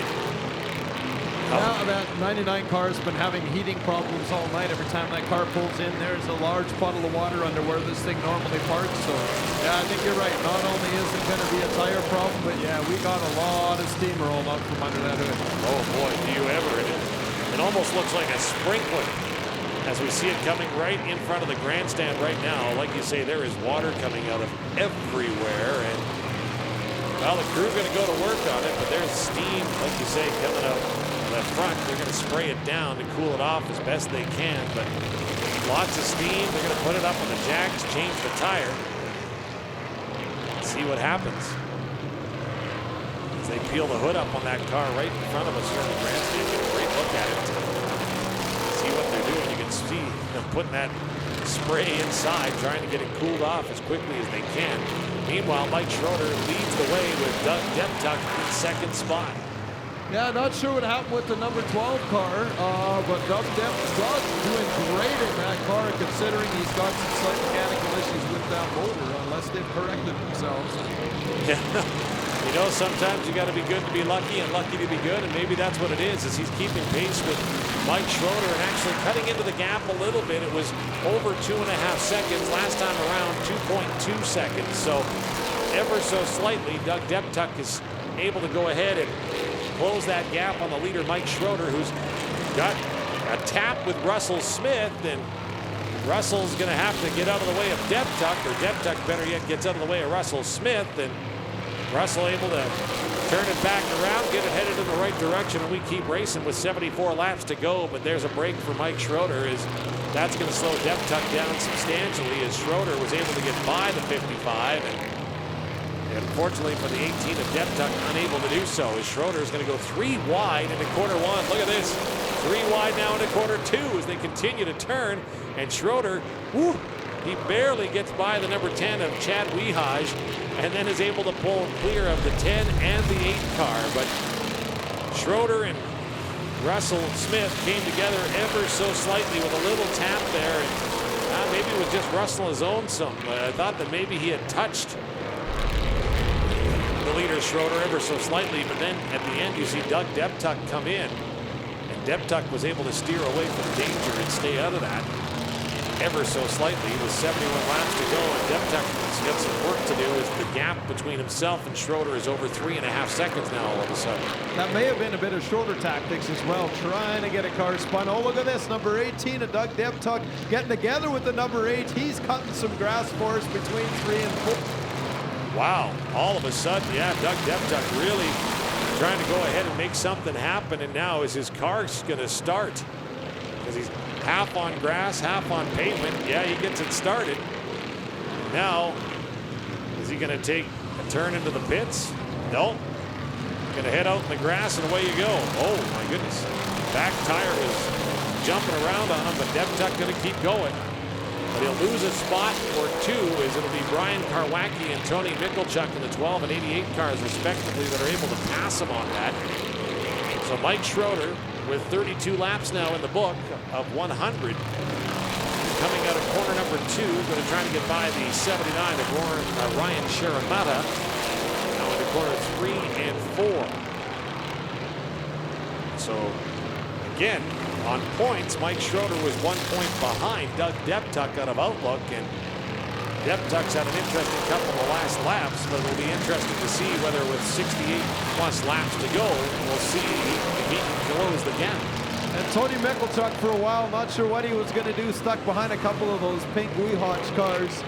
Looks like he was able to make it through, but that number 6 Weehaj car still surprising me, considering what that car's gone through. It's handling extraordinarily well. But, you know, it's almost better than ever. I hate to say that, but it is handling tremendously well. Maybe all that cross weight, all that twist in that frame, maybe it was a good thing for that number 6 car. Never say never. As Mike Schroeder leads going down the back straight in his 34 car. Then it's the 12 of Brian Karwacki, who's just exiting corner number 2 as I speak. The 88 of Tony Michalchuk now exits corner 2 as well. Then it's Doug Deptuck that's next. Now, right now, it's been Schroeder that's completed 36 laps. Karwacki just completed his 36th, as did Michalchuk. Doug Deptuck. And then Trevor, of course, gets to sit in the front staging lane here, or in the front victory lane, and just wait for traffic to go by. You guys can all get a good look at this side of his car now, too. There you go, and yeah, spin away and try to get out, and Michalchuk going to come flying by on the outside. So yeah, that 6 has seen every part of this racetrack tonight. It's like my golf game. I pay to see the whole thing, so why can't I? So Schroeder with 38 laps in, 62 to go as he comes out of corner number 2 with some slower traffic to contend with, and he'll get by them no problem on that back straight. And He's actually coming up towards Doug Deptuck. In the 18 cars, they come by. Deptuck is in 4th place. He's only completed 37 laps, though, as Schroeder has completed 39. So when Deptuck took that spin towards the infield, it cost him a couple of laps and a couple of spots. Well, this is an Enduro race, though, and if I were an Enduro racer, perhaps, Mike's got to get by Doug. Doug does have a way of getting some of those positions back, but he definitely is having some issues with that. Well, and Schroeder's going to try to get by him now as Deptuck doesn't let him go down, diving on the inside as these two cars come out of corner number 4. Again, 1 point separates them in this point series, for lack of a better term, for the Ultimate Enduro from CashForRex.com. And Schroeder is able to get by Deptuck cleanly and gets by him. So Deptuck going to go down another lap, and the only cars currently on the lead lap is the 34 of Mike Schroeder, the 12 of Brian Karwacki, and the 88 of Tony Mickelchuk. Everyone else in the field is down at least 1 lap. And we just had the 31 Weehawks car sitting up against the inside wall at the front straightaway. He was able to correct that problem and get out and join the races. Wow, and again, drivers not leaving anything out there. Lots of race to go, 57 laps. But right now, Mike Schroeder was patient at the start, made a move, and now he's got a heck of a gap over Brian Karwacki, 9.2 seconds to be exact. So almost a half lap lead for Mike Schroeder, who's just cruising. You see the number 8 car come by with the 12 of Karwacki. So Karwacki going to try to get by that number 8 up high. Looks like he'll accomplish the feat as Schroeder goes into corner 3 and 4 and gets sets to roll by the grandstand. 55 laps remain.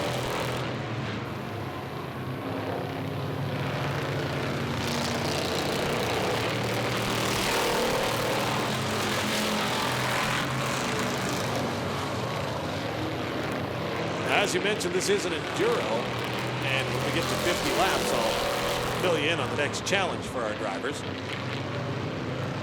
So Mike Schroeder leading the way on the back straight, coming up on some slower traffic with 6 and 31 in front of him. That's Trevor Weehaj and Sean Weehaj.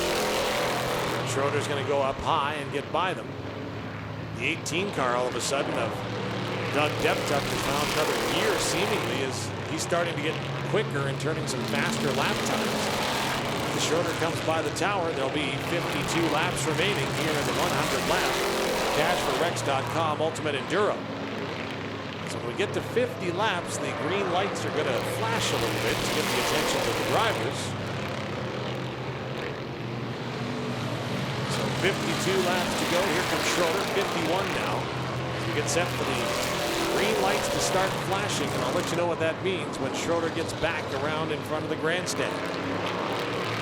Schroeder down the back straight into corners 3 and 4. Going to come by in front of the tower. Now the green flags are going to, the green flag and the white flag are going to touch one another. Why is that? Well, because there's now a new rule. Because for the next bit, if you want to pass, you have to touch. It's called touch to pass. So if you're wishing to pass a car, you need to touch the car here in the Ultimate Enduro. So 49 laps remain. Touch to pass is on, and you saw the touch of Schroeder on the number 8 car, spinning that around, of Dustin Randall, and the 8 car able to survive, and we continue racing. Touch to pass. See Russell Smith going to get a little tap there from the number 8 car. 12 and the 31 going to come together. It looks like in corner number 1 as Karwacki is still in the hunt, actually in 2nd place still.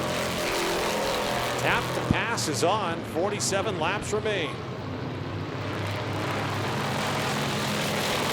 Schroeder going to go into corner 3 and 4, coming up on that number 6 car. Tap. Pass. There you go. So tap to pass, and Mike Schroeder, he's the leader. There's a big tap from the number 12 of Karwacki on the number 10. Now got to find the 55 to pass it as the 6 car sitting on the grass on the infield. Going to back up towards the concrete, look for an opening, look both ways before you cross the track, and spin around and get set to go. So tap to pass in an Enduro is on, and like you say, it may be a pretty good lead for Mike Schroeder right now, but you know things are about to happen. He's now spinning on that far side, and once again the number 6 car.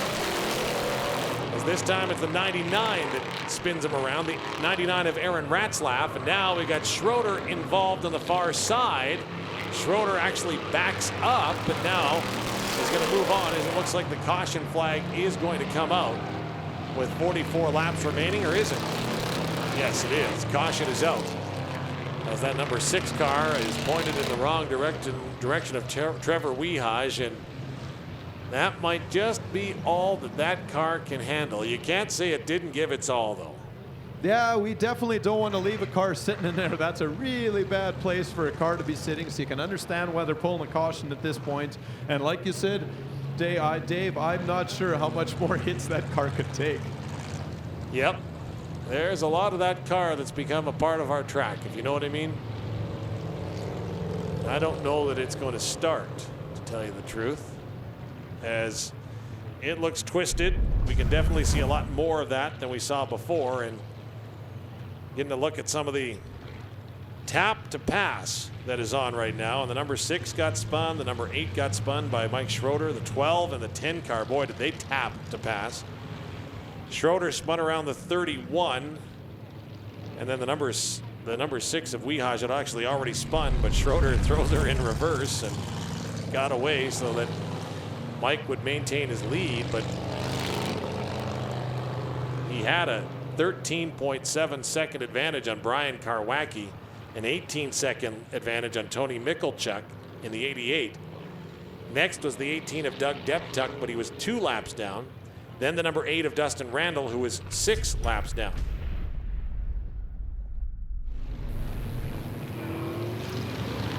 Maybe we need to have a spin to pass rule.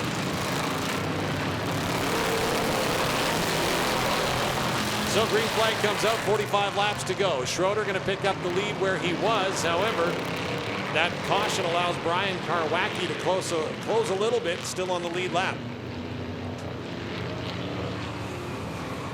They come by the tower once again. Schroeder in the lead. Brian Karwacki is next, about 3.5 seconds behind them. Tony Michalchuk in the 88 is 4 seconds behind.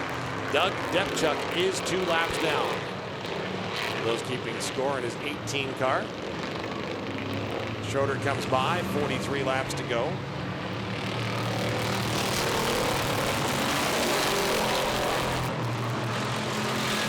Running clean out in front. Again, tap to pass is on. So if you look to get in front of somebody, you got to tap them first.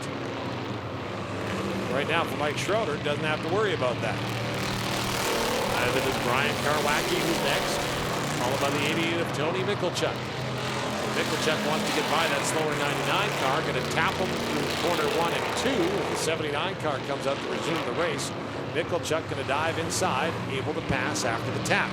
Here comes Depchuk. He's going to try to tap Michalchuk. Meanwhile, to get by him. For now, seems to go. Yep, there you go. Little tap. Depchuk there goes way high, sideways out of corner 1 and 2. Going to come to a grind just outside corner 2, so the tap got the best of Depchuk. Yeah, Tony Michalchuk, a very experienced racer, able to keep that car pointing forward, and I don't think it's quite what Doug planned to happen.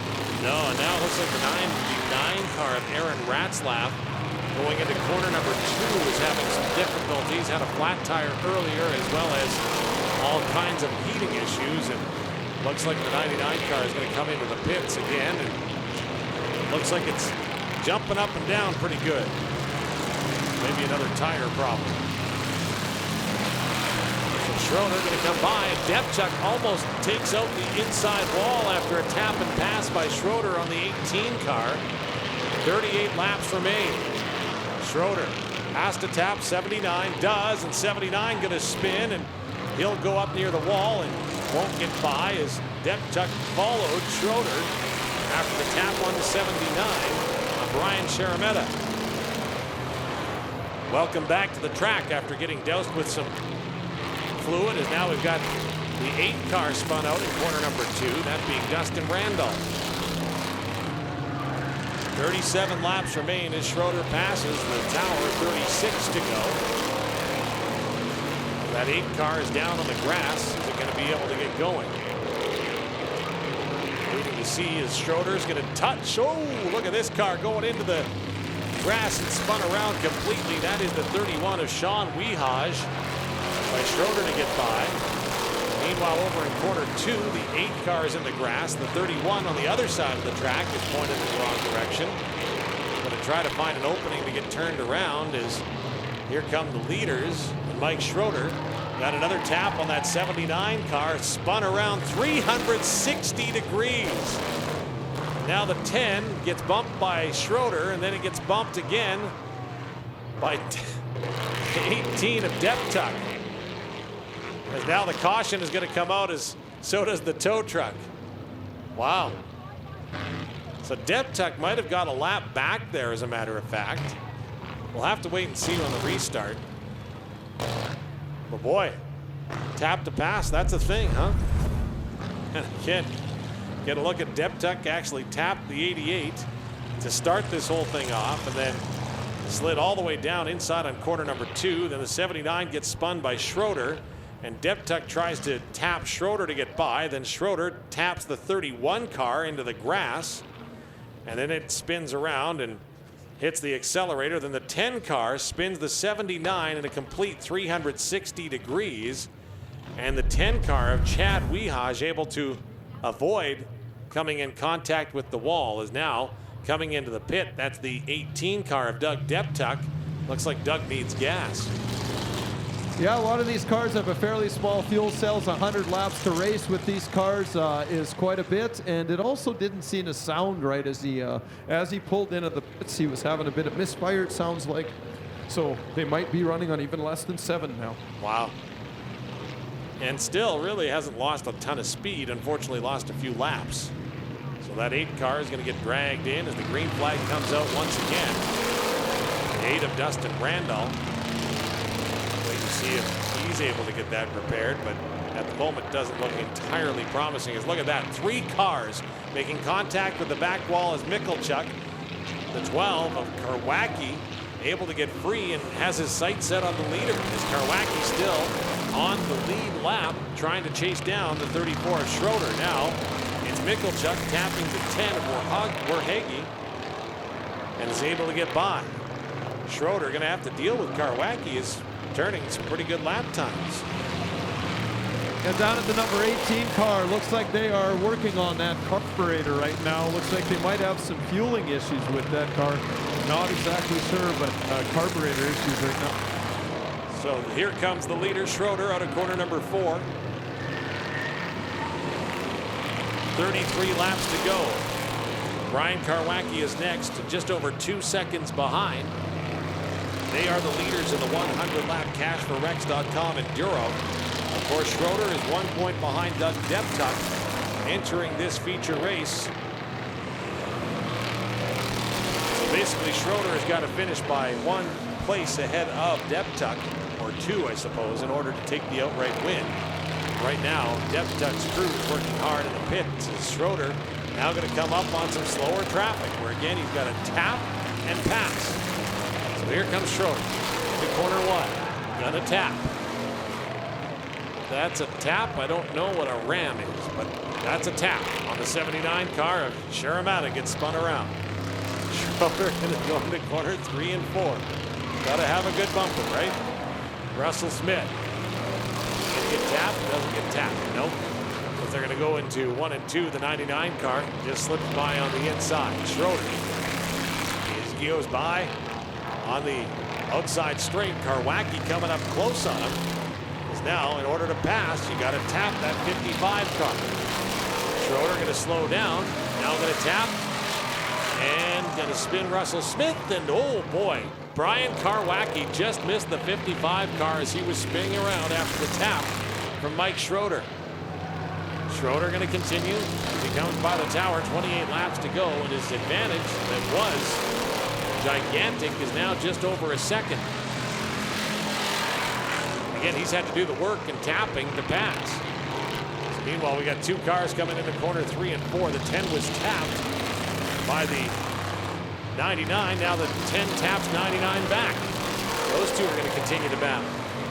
Mike Schroeder, the leader, is just going to kind of survey and see what happens. The 10 car going to go way up high, and they have touched that back wall. Karwacki has to take a right-hand turn, then a left-hand to keep straight and on the track, and now he'll slide wildly out of corner number 4. 26 laps left. Another tap by Schroeder. Schroeder has to put on the brakes. That allows Karwacki to pass him, and we've got a new leader.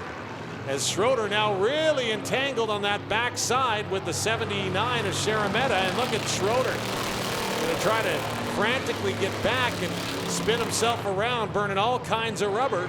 With 25 laps to go, Sharametta is pointed up towards the outer wall, and Schroeder, who had all kinds of room, now has got to find himself in a chase position as he's 1 point, as he loses not 1 but 2 spots. Brian Karwacki and Tony Michalchuk both able to pass the 34 car. That 79. Sharametta can't get going. Going to coast down near the bottom of the track as we'll wait to see whether or not that car will start. Now it does. So we're able to keep the green flag racing continuing. Yeah, the 79 car in the back straightaway certainly moistened the track. I believe he has a busted radiator, and he lost a lot of coolant on the back straightaway. We're going to come into the pits now and again check things out. The 79 is Sharametta. Been into the pits a couple of times already. You can see the pit crews down there filling up water bottle after water bottle. We're talking like the 5-galloners. As now Karwacki going to continue to race as he is in the lead, and now we've got Michalchuk going to spin that number 6 car on the front straight. Pointed back towards traffic that's oncoming is the number 6. Warehage. Yeah, that's definitely not the kind of place you want to be sitting as traffic is coming around facing them, and yeah, I say the caution is probably a good thing to do at this point. Yep, for sure. So the caution comes out with 22 laps to go. You know, Trevor Wyant, that car is an absolute indestructible tank. Well, got spun around, and we've had the 88 car hit up on the wall, and boy, Schroeder had to do the tap on the 79, and then he got real mixed up, and that's really what cost him a couple of places. As again, the tap to pass has added a dimension to the race, to say the very least. Looks like the yellow lights are out. I think, are they going green this time by? Looks like they're going to be. That would be my guess. As Scott Kozak waves the green flag. For those that can hear us in the pits, run your junk. You should be lining up. Run your junk. Get lined up as we've got 22 laps to go here in our Ultimate Enduro. Run your junk. Line on up. As now we've got the 6 car having a problem. Schroeder has to tap it to pass. He's able to do so. Now we've got the rest of the pack mustered up in behind. So the official leader right now, 12 of Brian Karwacki, then the 88 of Tony Michalchuk, followed by the 34 of Mike Schroeder. Mike is in 3rd, a lap down albeit. Russell Smith is 10 laps down in 4th, and Doug Deptuck is 13 laps down in his number 18 car. We're getting lined up. Here we go. Karwacki, the leader, has got the 88 of Michalchuk right behind him. Those two continue to run. They come by in front of the tower. The 6 car of Verhaeghe continues to amaze and stay on the track. But there's the leader. Michalchuk going to glide up towards that wall, but doesn't end up finishing there. And Brian Karwacki. Brian entered this feature race needing to make up some room in the overall standings, as he was 4th. A total of 4 points behind Doug Deptuck, Mike Schroeder, Tony Michalchuk, and Brian Karwacki. 17 laps remain. Battles on the track everywhere right now, as drivers have to tap to pass, and there's that poor number 6 car again. going back into the wall.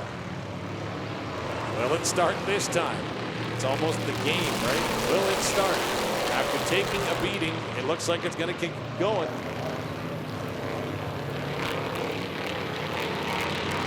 Wonder if he's got some anti-motion sickness pills or something in that thing. He's been spun around so many times.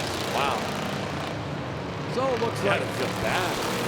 most of the race. Again, here he goes into corner number 1. Gets tapped by the leader Karwacki ever so subtly using the back of the car. Now Russell Smith going to take a tap from Schroeder as they go into 3 and 4. And now Mickelchuk going to get spun around by the 18 of Deptuck as they went into corner number 3. So Mickelchuk, who was racing second, gets spun around as Karwacki takes the lead, and he's going to have to tap the 55 to get by of Russell Smith. As here they come down the front straight, and Karwacki, something happened to his car right there. It's going to be a caution that happens. And the caution comes out as over in corner number 2, we've got a car without a wheel. As you can see, the wheel is actually in the grass, and so is the car somewhat. As we get ready to go green again. Tap to pass is on.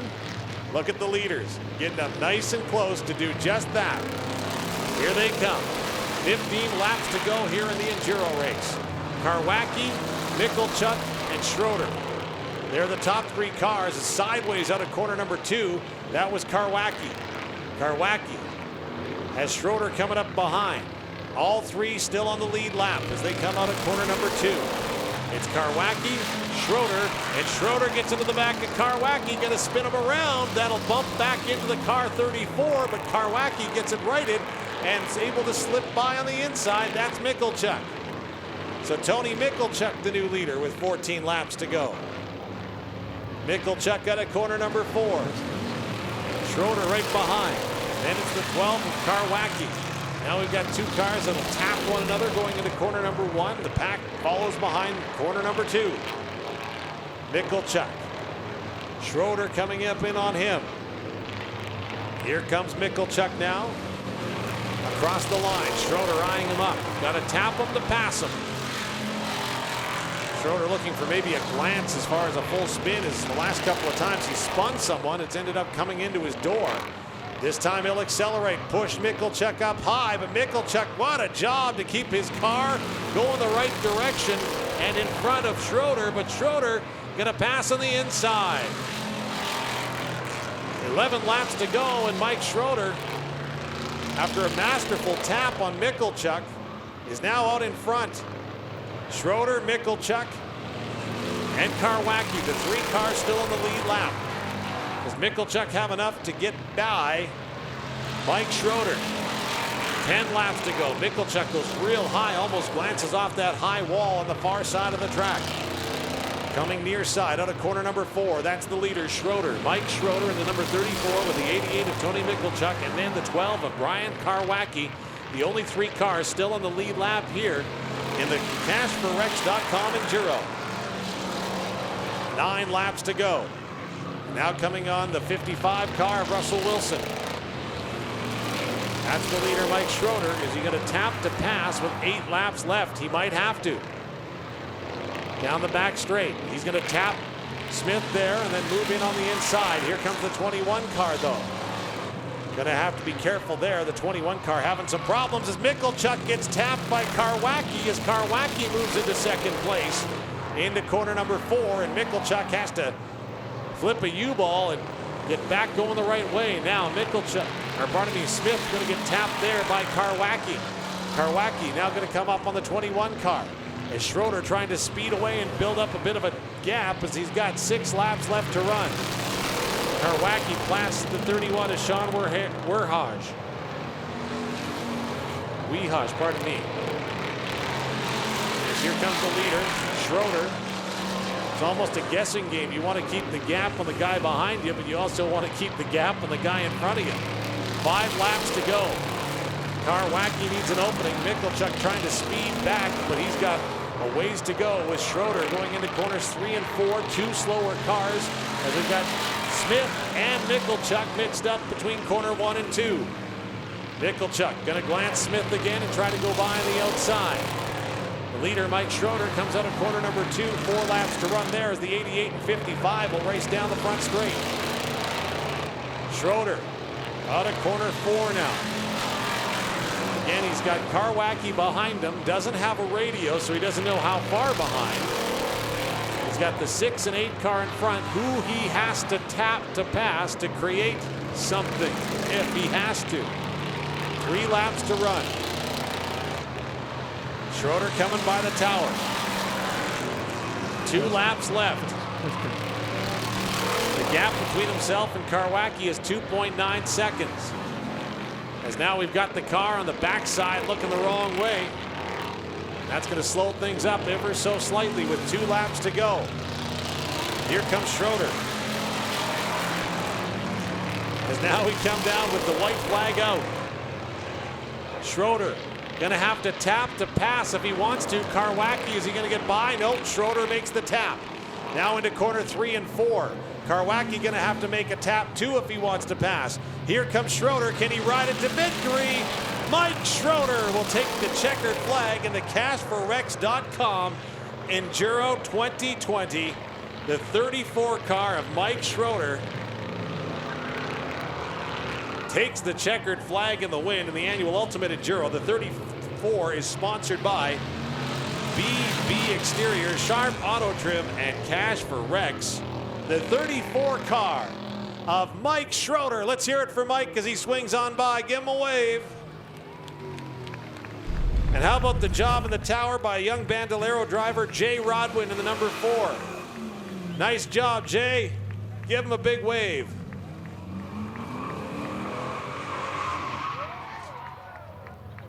Should almost ask Jay in the tower if that was kind of like a Bandolero race. There was a lot of spinning and turning.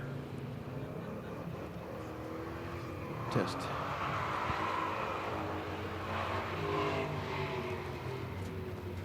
There you go. Mike Schroeder in the number 34 car survives the cashforrex.com Enduro. All right, as we get set to move on to our always towing Run Your Junk main feature, a 100-lap feature, let's take a look at the 50-50. $2,010 in the jackpot. The winning number, 07C 000724. 07C 000724. It is worth your share of $2,010. 07C 000724. For your ticket, head on up to the 50-50 booth located at the concession. Test. 07C 000724. Looks like Mike Schroeder's teddy bear has been left on the track at the end of all of that. But what a race he ran. Again, having to make contact or tapping to pass on those final few laps of the cars in front of him after battling back, being nearly a lap down. Test, test, testing. Test, test. Yeah, down here with the 34 of Mike. Girls are always exciting out here, Mike. Tap to pass to me with you seems more like a spin to pass. We all want to see that. It was great. That had to be a whole lot of fun out there. You had lost your lead for a while. You got it back. You were in. You were out. There's a lot of stuff going on out there. All you can do is keep driving, and that tap to pass has no excitement at all. Spin to pass has some fun in it. And I think maybe in the future we should be changing it to a spin to pass. You don't spin the guy, you don't get to pass. Are you good with that? I'm good with that because it seems like, everybody else just wants to give him a little bump. I mean, the crowd is here to watch chaos, and that's what we're here to do, is make chaos. And it got you in trouble a few times, but you were still able to work through it and just work out in front. And congratulations on that win, Mike. Thanks, man, and it was just barely for a win. You got a few vehicles out here for trailer race as well. You running that truck, that number 14 truck that's sitting back there? 34. 34 truck, sorry. I guess I just can't see clearly. The number's partially gone. Sorry about that. But again, we'll see you out in the trailer race, and congratulations on that win, Mike. You earned that one.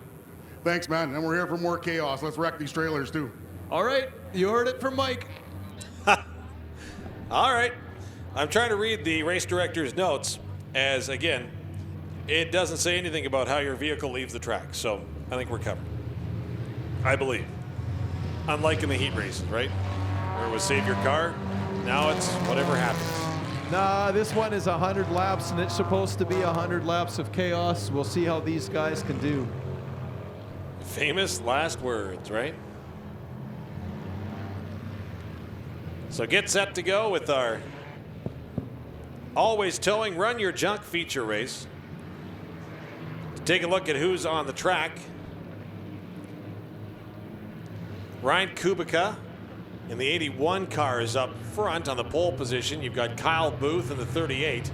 Matt Svensson in the 77. The 01 is Ethan Cozart. The 54 is Curtis Spidall.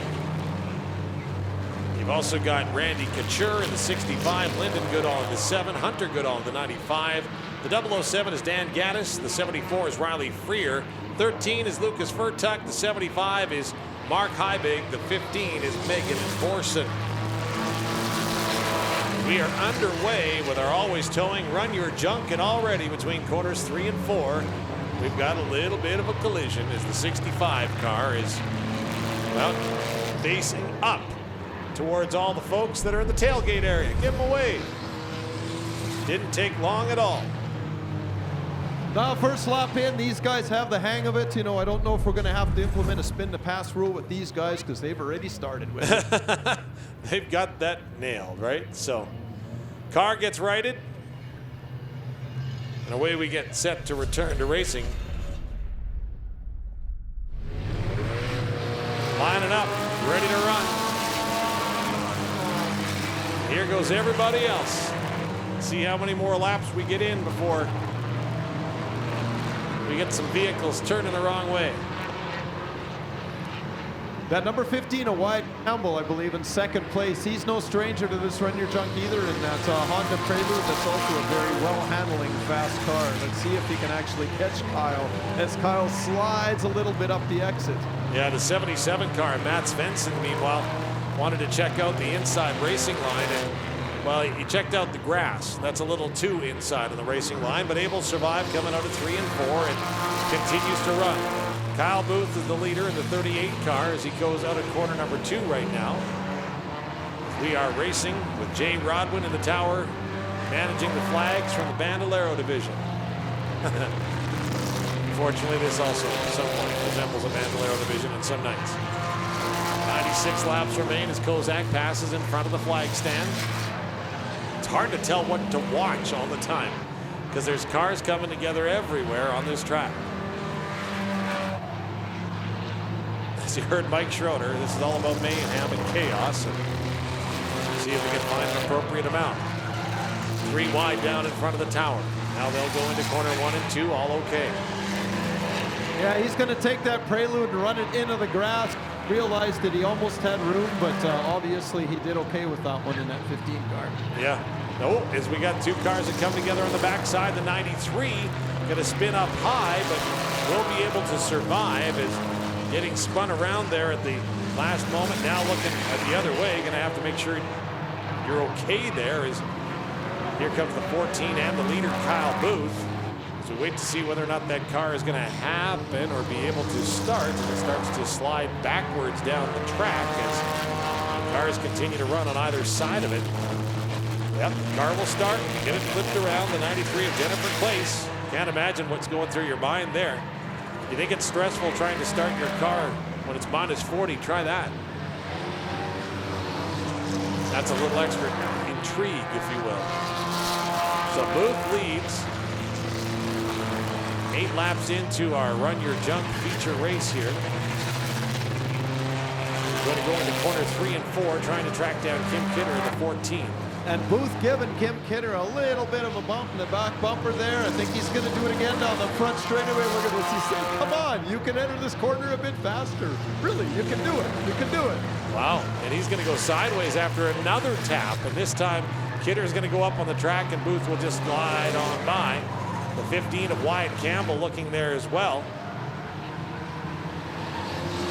Campbell going to try to get on the inside of the 14 car. You know, I might be convinced that Kyle Booth might think that there's a tap to pass rule in place already. Maybe. That could very well be the case. Didn't tap the 93 on the way by, though. Here comes Kyle now. 11 laps in. Being chased by the 15 of Wyatt Campbell. The 01 of Ethan Kozart is in third place. It's cool to see this track filled with cars. And like I say, there's always something happening somewhere. As those three cars come in tight, we get one hitting the other. Now the third one going to try to spin the fourth one, and here they come. That's the 65, the 7, and 24 cars of Couture, Goodall, and Thiessen. And I think it looked like we might be getting some more action from them in this corner. I'm not sure, but if you watch corner 3 and 4, oh, that is so tight sliding inside that 65 car. There was a lot of rubbing going on there. Yeah, there's a lot of debris that's flying off those cars. Again, that 7 went right into the grass. Like, there was no denying. I'm going into the grass to pass you. I do not care. And that's what happened. So Kyle Booth continues to lead the way. Wyatt Campbell is next. Looks like that Prelude is taking a bit out of the Kyle Booth back bumper, trying to get by him. First, second place battle, a great battle going on right now. For sure. And Booth going to go up high, see if he can get by the slower traffic. Boy, did he ever go way up high. But it seems to have worked as he gets by the 07 and the other car right behind. And one thing you got to realize about this track, when you see that black down in the bottom of that track, that is nice, clean pavement down there. Oh, spin on the front straightaway. You see that brown up in the top half of that track? That is not nice, clean pavement. That is dirty gravel up there. Well, the 07 car got spun around. Able to survive. Right in front of the grandstand is we've got bumper up in corner number 3. We've got some fiberglass down on the track here just to my left that's just run over by the number 7 car. We got the number 4 and the 01 both coming into the pits right now. And we've got 83 laps to go as the leader Kyle Booth passes by the tower. I think that's 01's front bumper let out on corner number 3. If I had to be a guessing man, a yellow bumper's missing off somebody. It's the 01's bumper. Booth continues. And now we've got 3 wide down the front straight. And look at that 93 car coming together and going to get pushed literally up the track by the 65 of Catcher. Now the leader Booth going to sprint by the outside of the slower cars. That 51 car and 77 aren't going to let Booth go by. So the 77 going to steer right into Booth and then slip by. And then the 15 that's in second place of Wyatt Campbell slips by the 77 on the inside.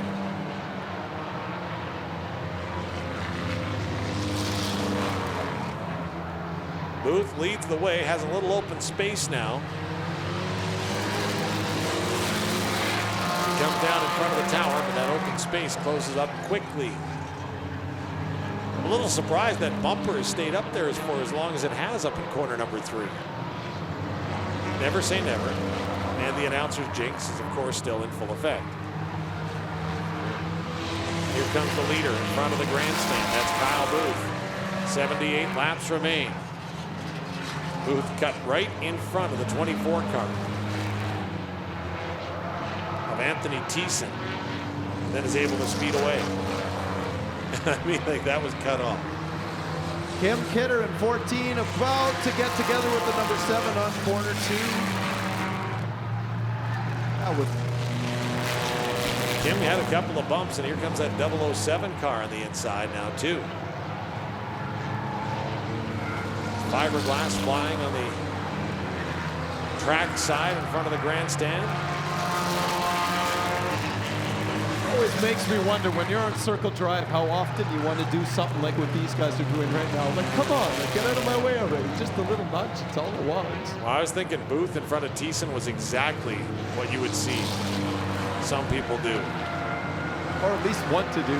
Yeah, or at least, yeah, we are not going to condone that as we've got the 81 and the 77 coming together as they all slip by now in front of the tower, and that 77 car is slowed down substantially.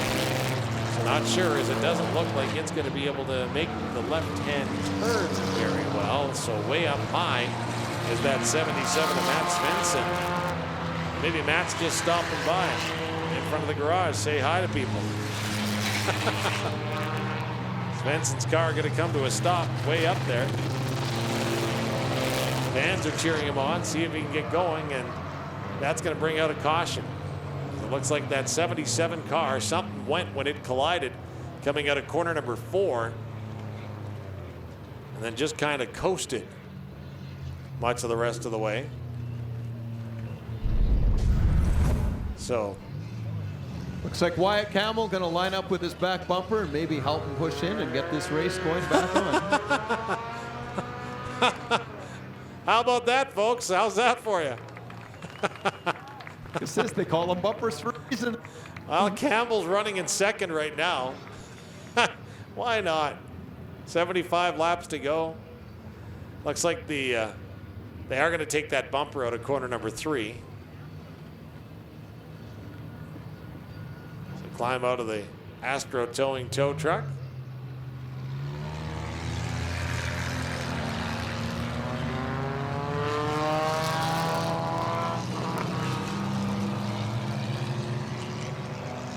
Throw that one in the back, and some spins. The 07 car, 007 car, the 93 car going across the grass at one point.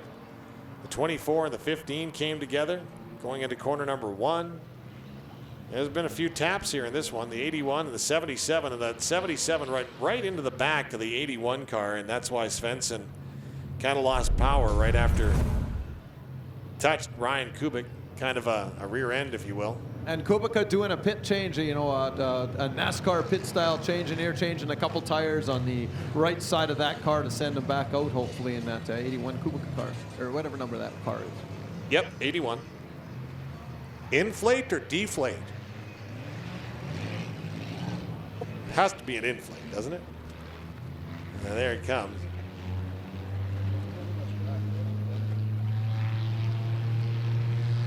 "75 laps left to run." The number 4 car, Megan Borson, I just see as Chicken Nugget painted on the side.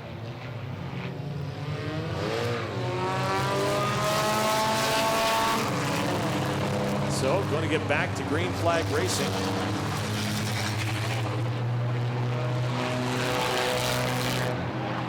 "75 laps left.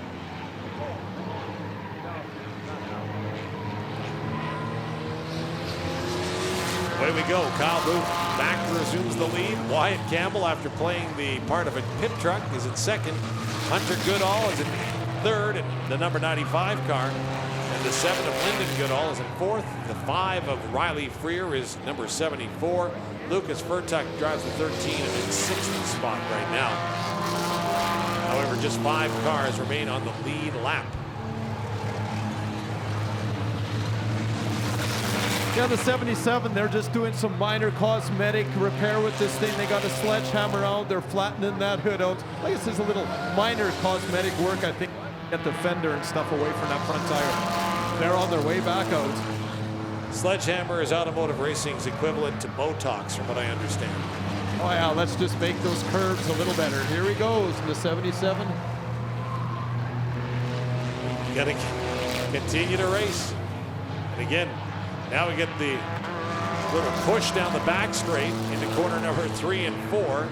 And on corner 1 and 2, almost a push simultaneously at opposite ends of the track. However, that possible push of Wyatt Campbell, he's running second. 95 right behind him, Hunter Goodall. Got the lights going in there and everything. It's Hunter looking for some room around Wyatt Campbell. Leader, meanwhile, is Kyle Booth. Well and in front with 70 laps to go. Booth passes by in front of the grandstand now. And then look at the race behind him.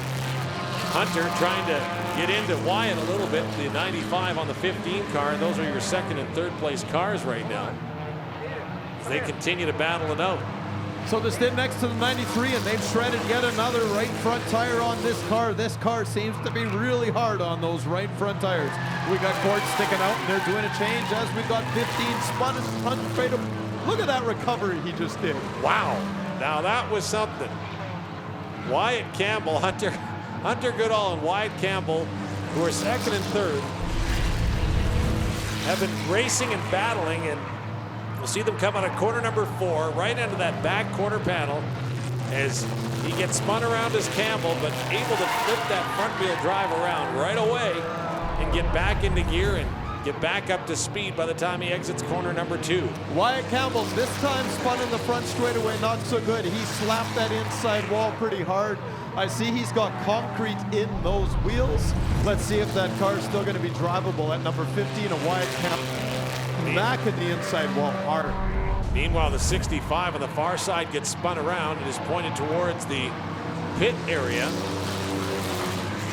As Randy captured. We'll see if Randy can get going, but he's stalled on that far side of the track. Now we got a Kim Kidder gets bumped there by Kyle Booth again. Kyle's done that a few times on the 14 car of Kim Kidder, so I don't know what happened there to get that flared up, but Kyle's kind of been doing that to Kim's car all night, so. yeah. So I wonder if there's something, you know what I mean? They're going to check the concrete with the 65. I don't know that it came in contact with it, but it'll be pretty close. So green flag comes out. Kyle Booth picks up where he left off in the lead. It's the 24 and 13 going to jostle as they go into corner number 2. Right behind, that's the 81 of Kubica. Kubica gets real loose between corner 3 and 4. Kyle Booth, though, continues to just speed away. Exit the 81.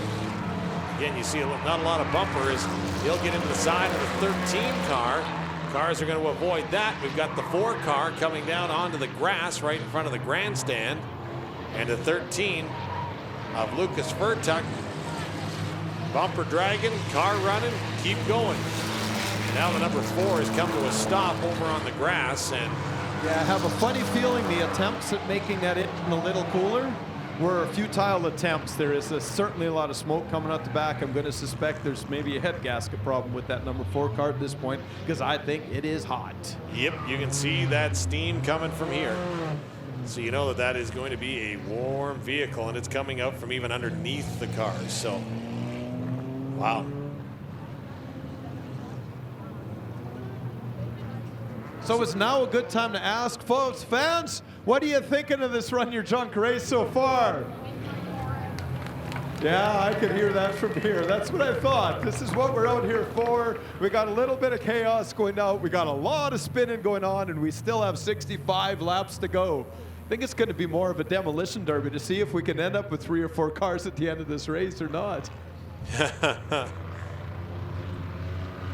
Yep, is all I'm going to say. So we're 35 laps into the feature, 65 to go. The always towing, Run Your Junk.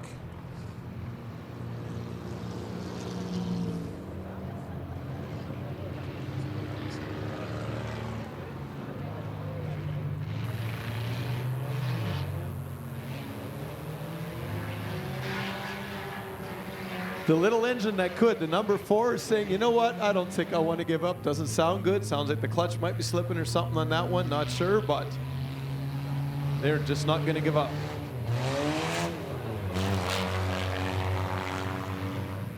Yep, never say never. Well, if you're looking at this point, what do you really have to lose, right? Yeah, I don't think it's got warranty left, so you're good. You're not going to be driving that one home anyways. No. Now that would be coming into a Racer Junk with a great amount of optimism. Yeah, I think I can drive it home. I should be good after this. Yep. It's just like the ice shack, right? When you go put that out on the lake in the winter. you know that usually one of them aren't coming back. So back to green flag racing, back to Kyle Booth in the lead. 65 laps to run. Hunter Goodall is in second in the 95. So pretty big gap to go as far as vehicles that are still on the lead lap. We've got Kyle Booth, of course, in the lead. Hunter Goodall in the 95 car in second is on the lead lap. Lyndon Goodall also on the lead lap. Riley Freer is on the lead lap. And then Kim Kidder is 1 lap down as we've got that flash car stopped between corner 1 and 2. Going to get it started though and keep going. Now I believe that is the second place number 95 you were speaking of was in second place. Sure isn't anymore. Not anymore, as here comes the 95. That's Hunter Goodall. And Hunter's going to drop down to 4th. Still on the lead lap, however. Looks like the number 7 in second place. He just recovering from a spin between 3 and 4. Somebody's got to do something about that number 38, or Kyle Booth, and that's what I'm expecting to see. Well, Hunter Goodall just got passed and is looking to do something, I would suggest, with Kyle Booth speeding away in front. Can he catch him is the question. The 01 car looks like it ran into a tree. The way the hood is bent with the big part in the middle. Now look at this, the number 4 car, back bumper going to come off. She really didn't want any bumpers anyways. Let's just make sure. Right. No, that's about it. 77 bouncing off the 24 car in the back straight, bouncing off the back wall just past that pit entrance.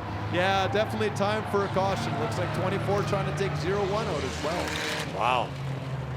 So that's all kinds of ugly. You can see the 13 car doesn't have much of a bumper left. The 77 car of Matt Svensson is up on the outside wall.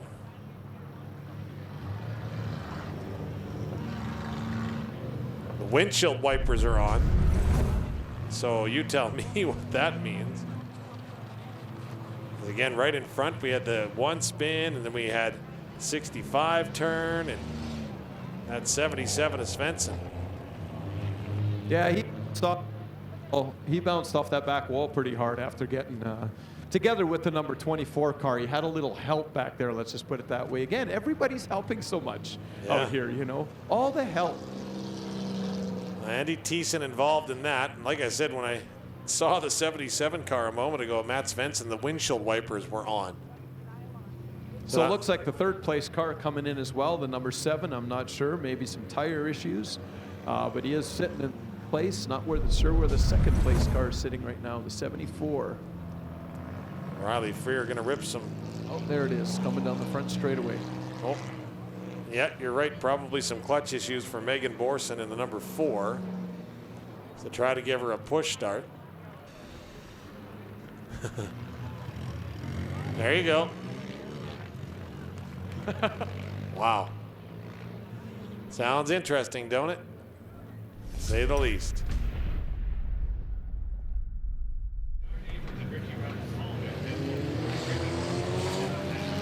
So you're going to see the number 4 car coming back out here again.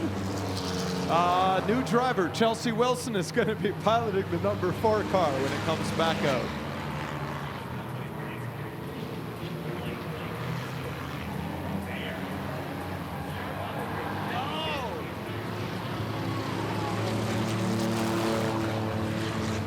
Oh, it looks like Kyle Booth in the 95 mixing it up on that front straightaway. Wow. Looks like didn't fare well for. I mentioned earlier it wouldn't be bad to see him taken out. Well, maybe I got my wish come true because he certainly got together with that 95. 95-01 coming down that front straightaway. Absolutely, and boy, right after him on the restart. So if you can't catch him under green, use the caution to get a quick restart, and Booth is now into the pits. The new leader is the 74 car of Riley Freer.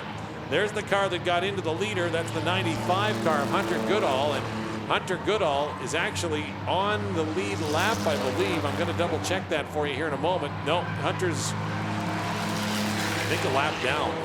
So you see the number 4 car coming back out. Again, as I mentioned earlier, Chelsea Wilson's going to be piloting that car if they can get that thing running. And there you go. Wow. So Chelsea just happened to have her fire gear ready, and away you go. She had everything here ready to go. Holland suit, you name it, and she's in that car. Wow.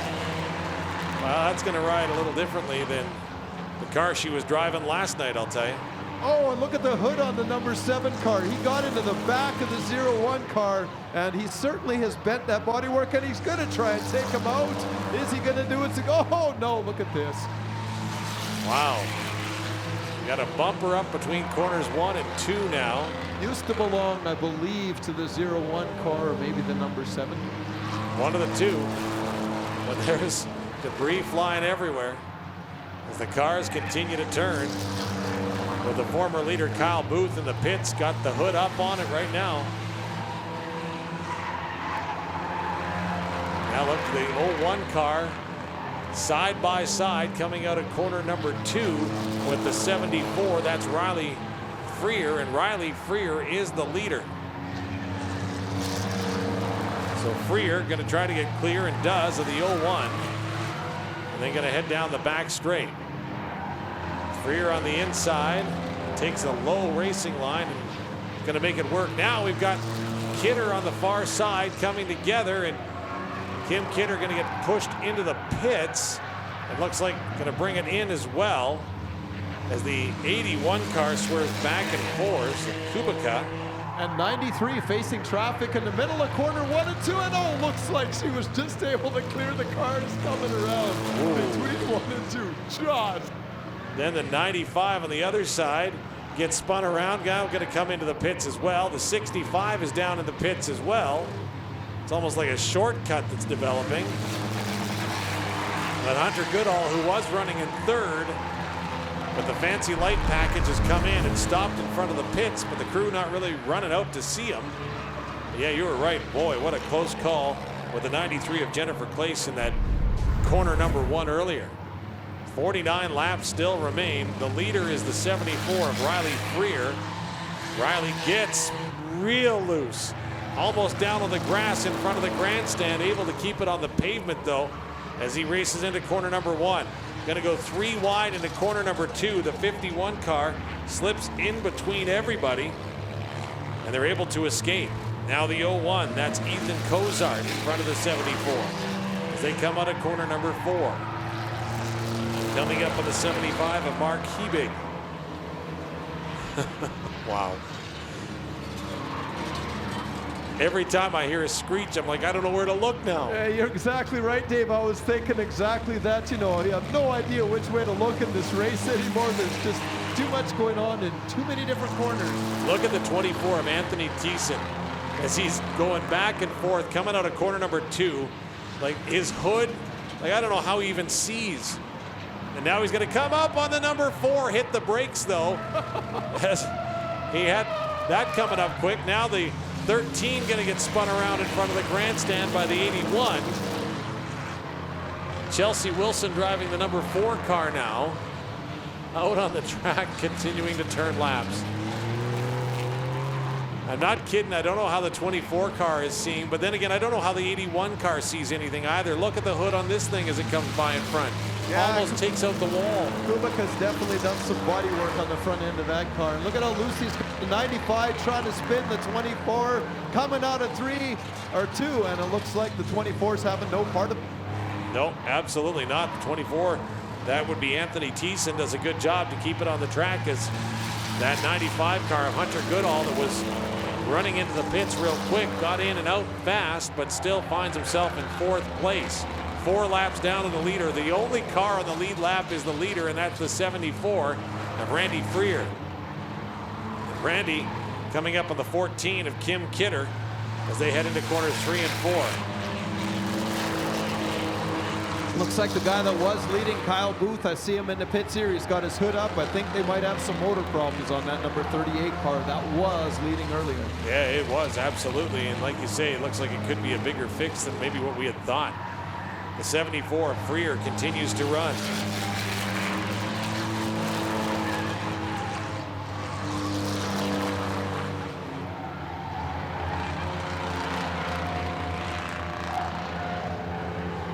We've got 41 laps to go. Freer is the leader in the 74. Lyndon Goodall is second in the 7. As we've got that 81 car going to spin. No, not going to spin, but going to touch the concrete ever so slightly. And you can see the arms in the pits go up as that came down on the grass in front of the concrete. And boy, Kubica has got parts of that car dangling everywhere as it gets back on the track.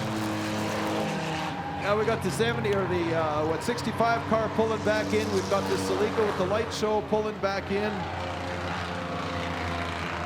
He's missing some body work. Looks like they're going to have to change a tire on that car as well.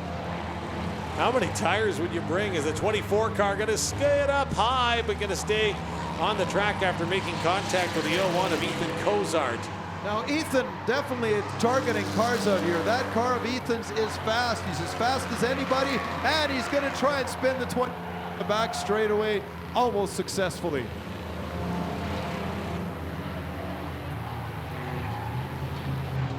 So the 13 car is running on a rim as it comes by in front of the grandstand right now. That's Lucas Furtuck. So Furtuck going to try to nurse that back to the pits, but here comes the fun behind. We've got 37 laps remaining. He's got at least one flat in that 13 car. Looks like maybe two. Yep, absolutely. So here comes the race leader. And yep, the one front one is shredded. Yeah, 2 flat tires on that car right now as it comes into the pits. Meanwhile, the leader, Freer, the 74 car coming into some traffic. See how you navigate through that. Chelsea Wilson, though, has got company on her tail. Slams on the brakes. Not going to get pushed that time by the 81 car of Ryan Kubica. I think the Kubica and Chelsea Wilson do know each other quite well, and Chelsea knows exactly what to do in that situation. Oh, and now we got the 7 car. It smoked the 007 car that somehow keeps running. But you got the smoke coming out of the back of the 07 car. And again, I don't know how you see anything out of these hoods. Like, I honestly don't know. Wow.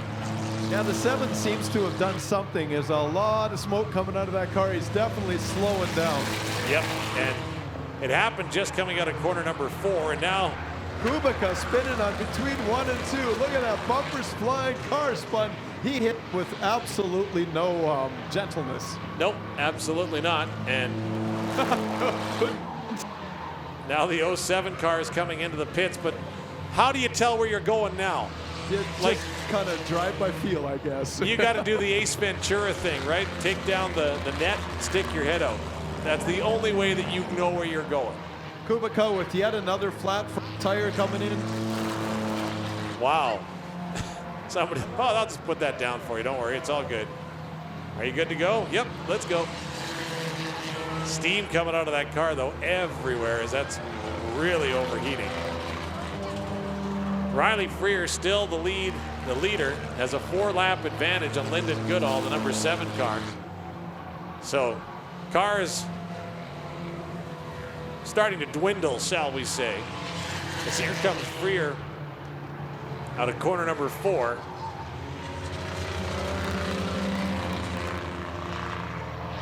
They continue to roll.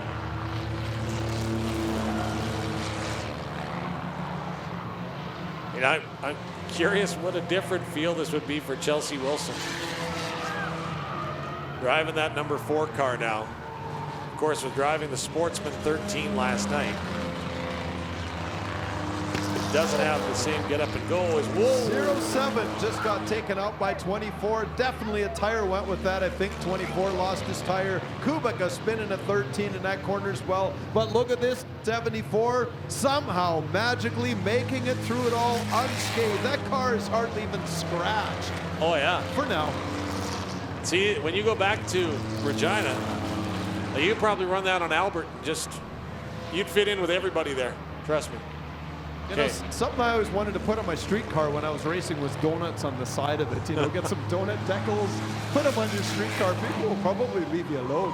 Probably. And now you've got that 81 car of Kubica. Again, dragging parts of the car all over the place. Now the 24 is going to come in and Anthony Thiessen the pit, and as Anthony has been involved in a lot. The 13 and 007 is the 13 car is running on a donut. Well, he's running on no tires now. 07's not doing much better either. Oh, Kubica trying to get Chelsea Wilson to speed up on that back corner, and he's saying, nope. So the 007 is going to come in. At least one, if not two, flat tires. Kubica in the 81 somehow stays on the track. The 95 car actually not really that worse for wear of Hunter Goodall, albeit Hunter's was in second at one point and now is fallen down to fifth. So it looks like they're able to get the 15 back out, being driven by, it's on my left here somewhere, Wyatt Campbell. But I don't think he has any brakes in that car. Wow. The radiator's kind of scabbed in somehow, so it's a pretty situation. The four car, look at Chelsea Wilson. Megan Borson, of course, started driving it. Now is Chelsea going to get a push here? Because it looks like she's out for a Sunday drive right now. I think she's like the little engine that could. I think I can, but it's doing all it can, that poor car. Oh, yeah. And then some. It's actually in 12th right now. So take that for what you will. As 23 laps remain. Uh-oh. Chelsea throws on the brakes again. And now she's getting pushed and spun around by Ryan Kubica. And again, you talked about those two obviously know each other. And somehow Chelsea knew that he was coming. And you could see her go ahead and throw the brakes on. And Kubica went right underneath her. Of course, Kubica's going to have to do the gentlemanly thing and give her a push start now so she can go out and race some more. So you would think, but he just drove by. 23 laps to go. 74, Riley Freer is the leader. Riley's coming by in front of the grandstand right now. The car that's about 4 inches shorter than it started is the 81 of Ryan Kubica. now the 01 car, if you've been keeping an eye on that car has been fast all night. You look up at the score clock, he's in second place. I'm not sure how many laps down that car is, but keep an eye on that 01 car. He is keeping a really good pace on this track. Want to guess? I'm going to guess he's on lead lap. 7 laps. 7 laps down. That's quite a ways down. That's a comeback. You know, the 54 car, this I believe is its 5th Run Your Junk race, and look where he's sitting on the score clock, for 3rd place overall. Yeah. So Riley Freer in the 74 leads the way. Then it's the 01 of Ethan Cozart, the 54 of Curtis Speedle, the 95 Hunter Goodall, and the 81 of Ryan Kubica in 5th. Your top 5. Lyndon Goodall, Kim Kidder, Anthony Thiessen, Mark Hebig, Dan Gaddis, Lucas Furtuck, Megan Borson, and Megan Borson and Chelsea Wilson splitting the 12th spot in the number 4 car. Jennifer Clace, Randy Couture, Kyle Booth, Wyatt Campbell, and Matt Svensson round out the order right now. Of course, a number of those cars are in the pits. So the 04, did it start? I think it did, didn't it? No, it's in the pits. Pardon me. Yeah, it's back in his pit stall. The window net's down. I don't know if Chelsea's going to go back out or not, but I saw a fist pump towards the crowd, so I'm not sure what that means. Obviously, it means something to somebody.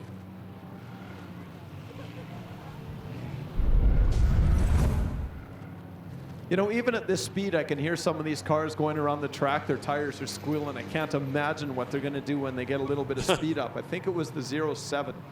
Might have a slight alignment issue.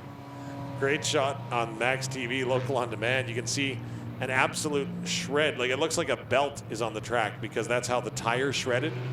It's sitting there. Oh, look up at corner number 2, and there's a lot of debris and chunks and everything up on that corner.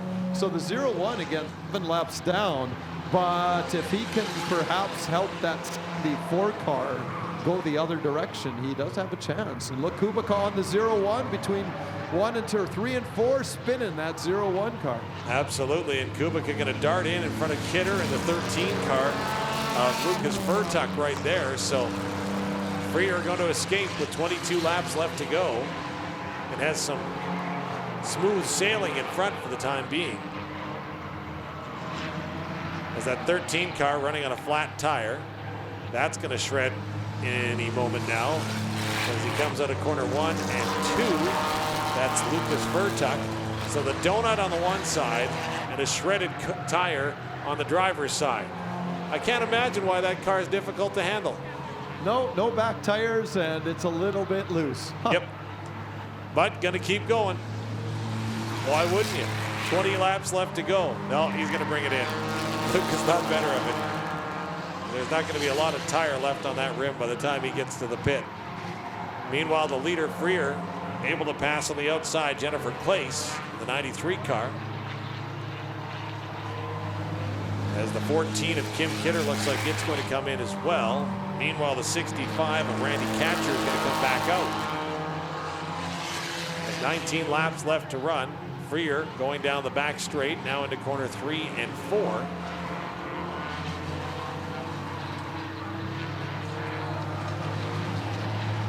Yeah, Kim Kidder doing a right front tire change. She's got Brennan Curtin and the Curtin crew out there doing the pit stop tire change in that 14 car. Well, Kim running in 7th right now, albeit a few laps down, but 7th spot. So get back out there, could make it a top 10. Meanwhile, that 81 car, wow, cosmetically, I can't believe it's running, but never say never, right? Now the 24 car having a hard time staying down near the bottom of the track because it's going to spin its way up near the top. That's Anthony Thiessen.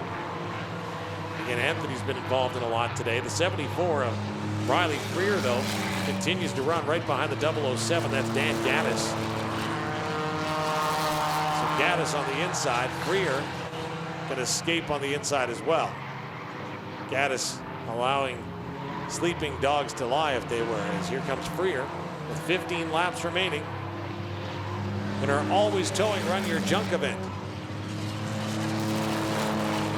Yeah, you're right. You can just hear those wheels screech every time they come by in front of the tower. The 13 car hasn't given up the ghost yet. Running on a donut and half a tire in the back end, but still going to keep going.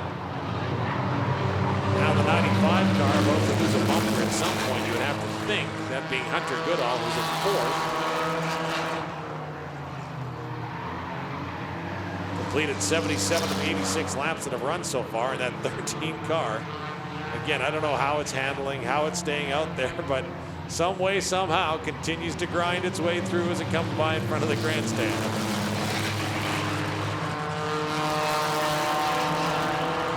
Look at the steering on that as we got a great look inside the driver's seat, and like you're going back and forth, up and down, like that is hard work steering that car right now as it comes into corner 1 and 2.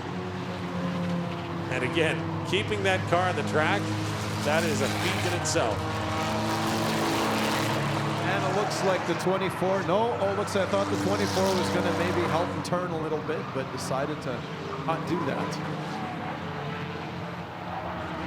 Freer continues to lead, and now we've got the 24 into the back of the 15 into corner 3 and 4. Freer is coming down the back straight. Not in the midst of anything right now. Yeah, Freer seems to be doing his best, definitely, at keeping himself out of harm's way, just making sure that car can keep going around the racetrack. And man, is Freer doing a great job at just keeping it clean. Absolutely. Maybe the announcer's curse? Is that what you were after there? Is that? Okay. Well, now tries to find a way to get by the 13 car. Good luck with that. That car looks like it's 3 wide with all the handling issues. So Freer has got 9 laps left to go. He's the only one in the lead lap. The 13 car's also got a front front tire that's flat as well. So both back tires are flat and one of the front tires are flat. So they're going to be running on 4 flat tires pretty soon. That's something you don't see every day. 8 laps left to go is, yep. Wow. How you are even keeping that thing on. Like, there's not going to be any rubber left below that car soon. As it goes skidding into 3 and 4, the shredding of that rubber continues in the back end, and now is the tire giving up? The car looks like it's stalled a little bit. There's not a lot of tire left on that rim. And nope, we're going to keep going. We're good. We're good. Nothing to see here. I got this. Yeah, we're golden. It's just fine. Don't worry about me, right? As the leader, Freer comes by the tower. 6 laps left to go. And again, that's that 13 car. The back wheel is actually now starting to fall apart. Yep. Oh, yeah, it is. Absolutely it is.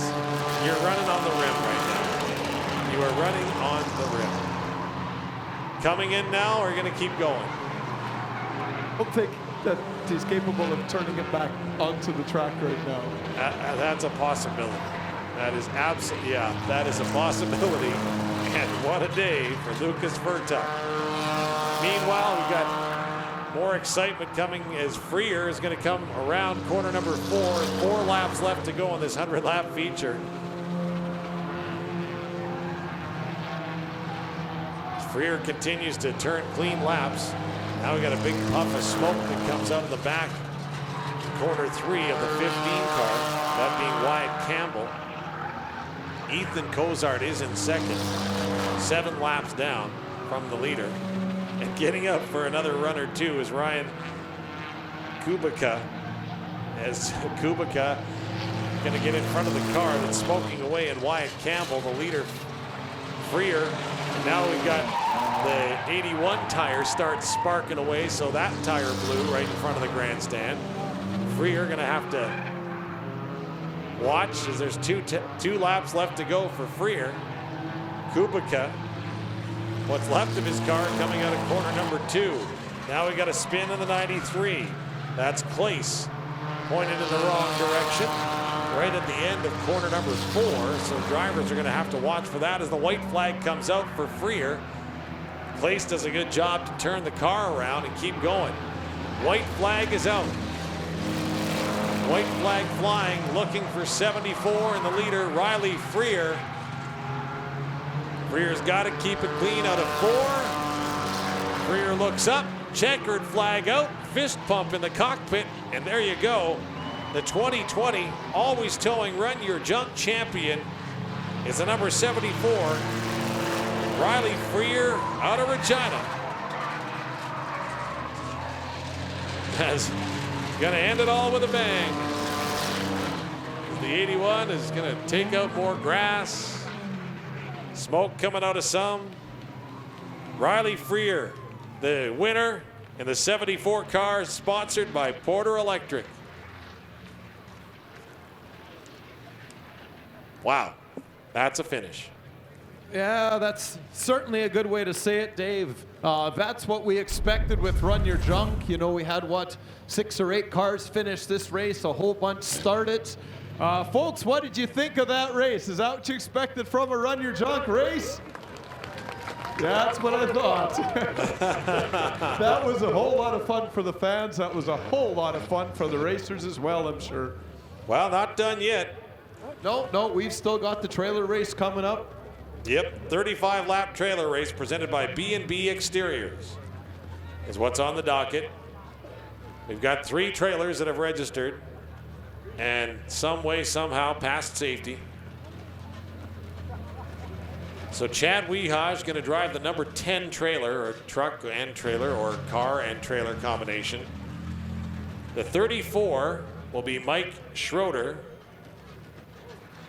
driving a trailer / enduro. So we'll wait to see.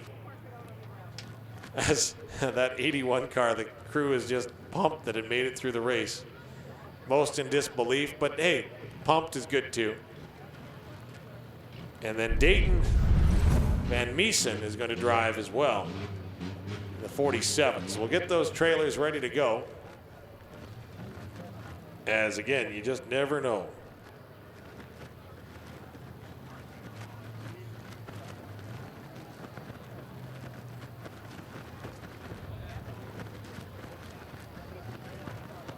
Just down here with Riley Freer. Riley, this car doesn't look much worse than when you started. There was a lot of crap going on out there. It was a really exciting race. Looks like you were able to keep mostly out of trouble, and I'm not sure exactly how you pulled that off. There was definitely a couple Jesus take the wheel moments. So obviously it's worth coming up to Saskatoon from Regina. Have you raced this track before? Yeah, we came up last year and we actually drove an hour and a half east of Regina, so we were on the road at 5:30 this morning, so it was worth it. Obviously worth the trip. Anybody you got to thank for this car, because obviously you don't do this alone. Sponsored by Dad. Yeah, that's one of the better sponsors to have. So plans in the future, you're going to come back with this car next year. We have some more Run Your Junks. Of course, we're going to have them, and it looks like the car's ready to go. What do you think? Absolutely, we'll be back next weekend. And again, I just can't believe that you avoided what you avoided out there. There's not a whole lot of cars left, and yours is really, really clean. Congratulations on that win. You drove smart, you drove good, and you earned that one. Perfect, thank you. Let's wreck stuff. Came Okay. from the guy that plans this whole thing. You know, Mike, of course, Mike Schroeder, a big part of this, making this happen. So 15 minutes sounds like what it's going to be. 15 minutes to wreck stuff. All right. Let's hear it for him. Let's cheer him on. Here we go. Green flag flies. The trailer race is on for B&B Exteriors. And Mike is taking no time to go ahead and crash into somebody. So away we go. 3 trailers on the track. Already the one slowing down a little bit, but Mike Schroeder is in front. In the 34, the 10 is Chad Wehaj pulling a boat. And the 42 is Greg Van Giesen driving a car and a flat deck, for lack of a better term. However, there's already some smoke puffing out of the back of that thing as he's going to go towards the back of that boat. Meanwhile, Mike Schroeder just, whatever, I'm going to swing this trailer around. Let's have a little fun and see what happens. As now, I don't know where the door went on that truck. Oh, there it is. Yeah, up in corner number 1. Oh. Uh-oh. Okay, guess what we have now? We just have something that's detached, and I'm going to call that an obstacle. Yep, and we got the one truck trying to go through. Oh, my goodness. Oh, okay. Wow. I think he might have broke the boat. Yep, and we got the truck stuck on the trailer and and here comes Schroeder again. I don't think this is going to take 15 minutes, folks. As the 47 car, oh, there they go. They get detached, and look out. Nope.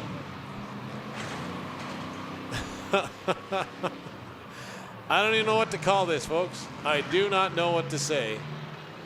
I know that the truck is having some issues, period. What do you think? Should he? It looks like he can't go forward. Maybe lost the forward gears? Well, he has got a flat tire on this front corner, so if he has to do this backwards, I think that would be a cool thing to have to do as well. Who thinks he should go backwards?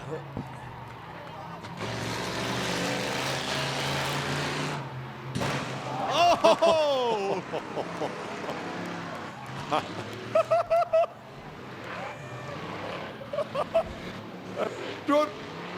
Bunch of that boat sitting underneath his truck. Yeah, and missing a tire that's flat, pulling it around. Wow. The goal was to wreck stuff. Well, Schroeder is definitely in the mood to wreck stuff. Wow.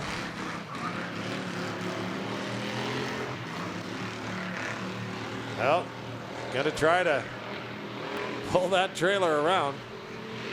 That was a pretty good lap time too, by the way. So that truck does not have a lot of rubber on it. The 47 car is, well, get ready for this, folks. Is he gonna try to park his truck on the trailer? He's trying to park his truck on the trailer.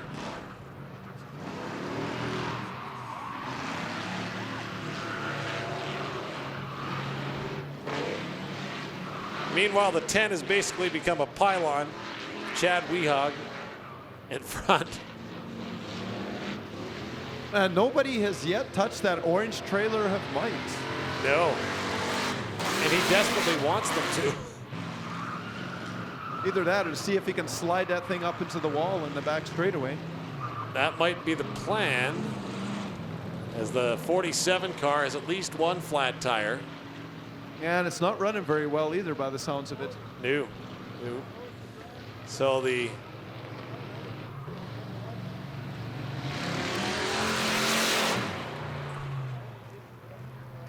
here comes Schroeder up by the crew.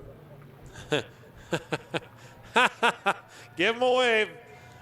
If you like what you've seen, give Mike Schroeder a wave.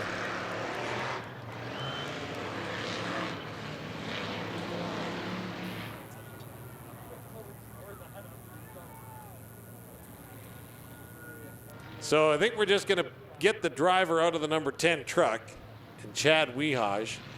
So the caution is out. The truck can stay. The truck can stay, but the caution is out. Meanwhile, Mike Schroeder missed that it's a caution. Still trying to park the truck on that car. So now going to look up and see that it's a caution. Just going to let the driver out. Or is Mike going to give him a push?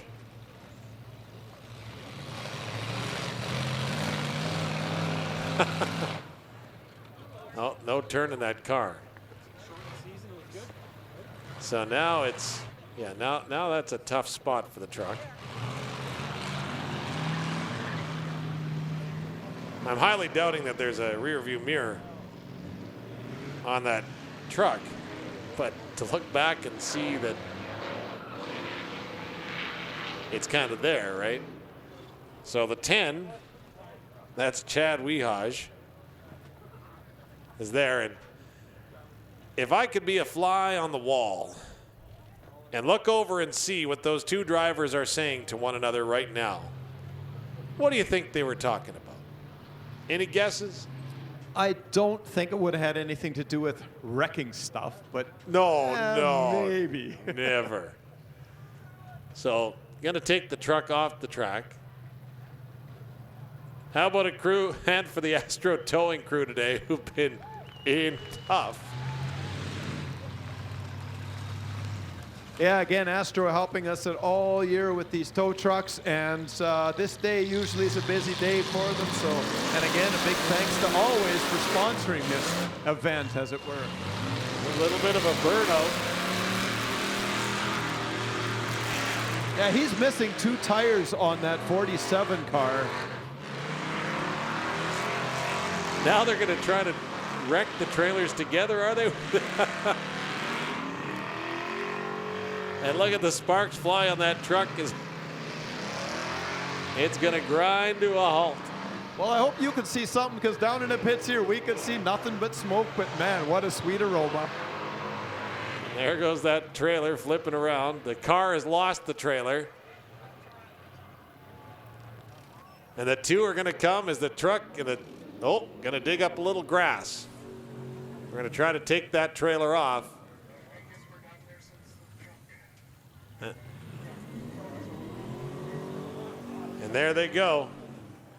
And I think that, ladies and gentlemen, is going to bring to an end the B&B Exterior trailer race here at Wyant Group Raceway. Let's hear it for today's racers at Wyant Group Raceway.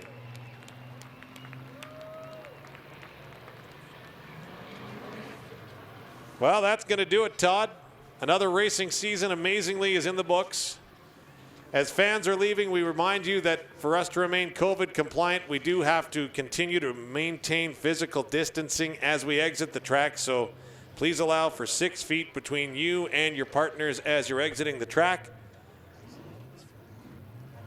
And again, folks, I'd like to put a big, on behalf of Wyant Group Raceway, the Saskatoon Stock Car Racing Association, thank you for making this season possible. Thank you for coming out today. I hope you enjoyed the races, the Enduro, the Race Your Junk, the trailer races, always so much fun. And yeah, I guess like you say, Dave, that wraps up the 2020 race season.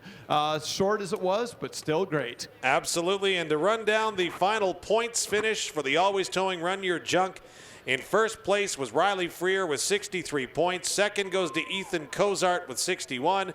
Third was Hunter Goodall with 59. Anthony Thiessen with 51 finished fourth. And Kim Kidder finishes fifth to round out the top five with 49 points. So congratulations to all of our racers. Thank you for the entertainment during this 2020 season. And we hope that we can get back to what will be a new normal for the 2021 racing season. So again, Todd Jalbert down in the pits, terrific job. It was great to have you along. I'm Dave Thomas. Good night from Wyant Group Raceway. Again, exit the track as you entered, please, on Highway 11, making the U-turn just up the road. Drive home safe. And again, we hope to see you very, very soon here at Wyant Group Raceway. Oh, and on another note, check Around the Oval, a podcast that Dave Thomas does. It's worth checking out. He gets to interview a few of the racers. Just something cool to hear a little stories behind a couple of the racers. And again, thank you, Dave Thomas, for your dedication this year and the great job you did.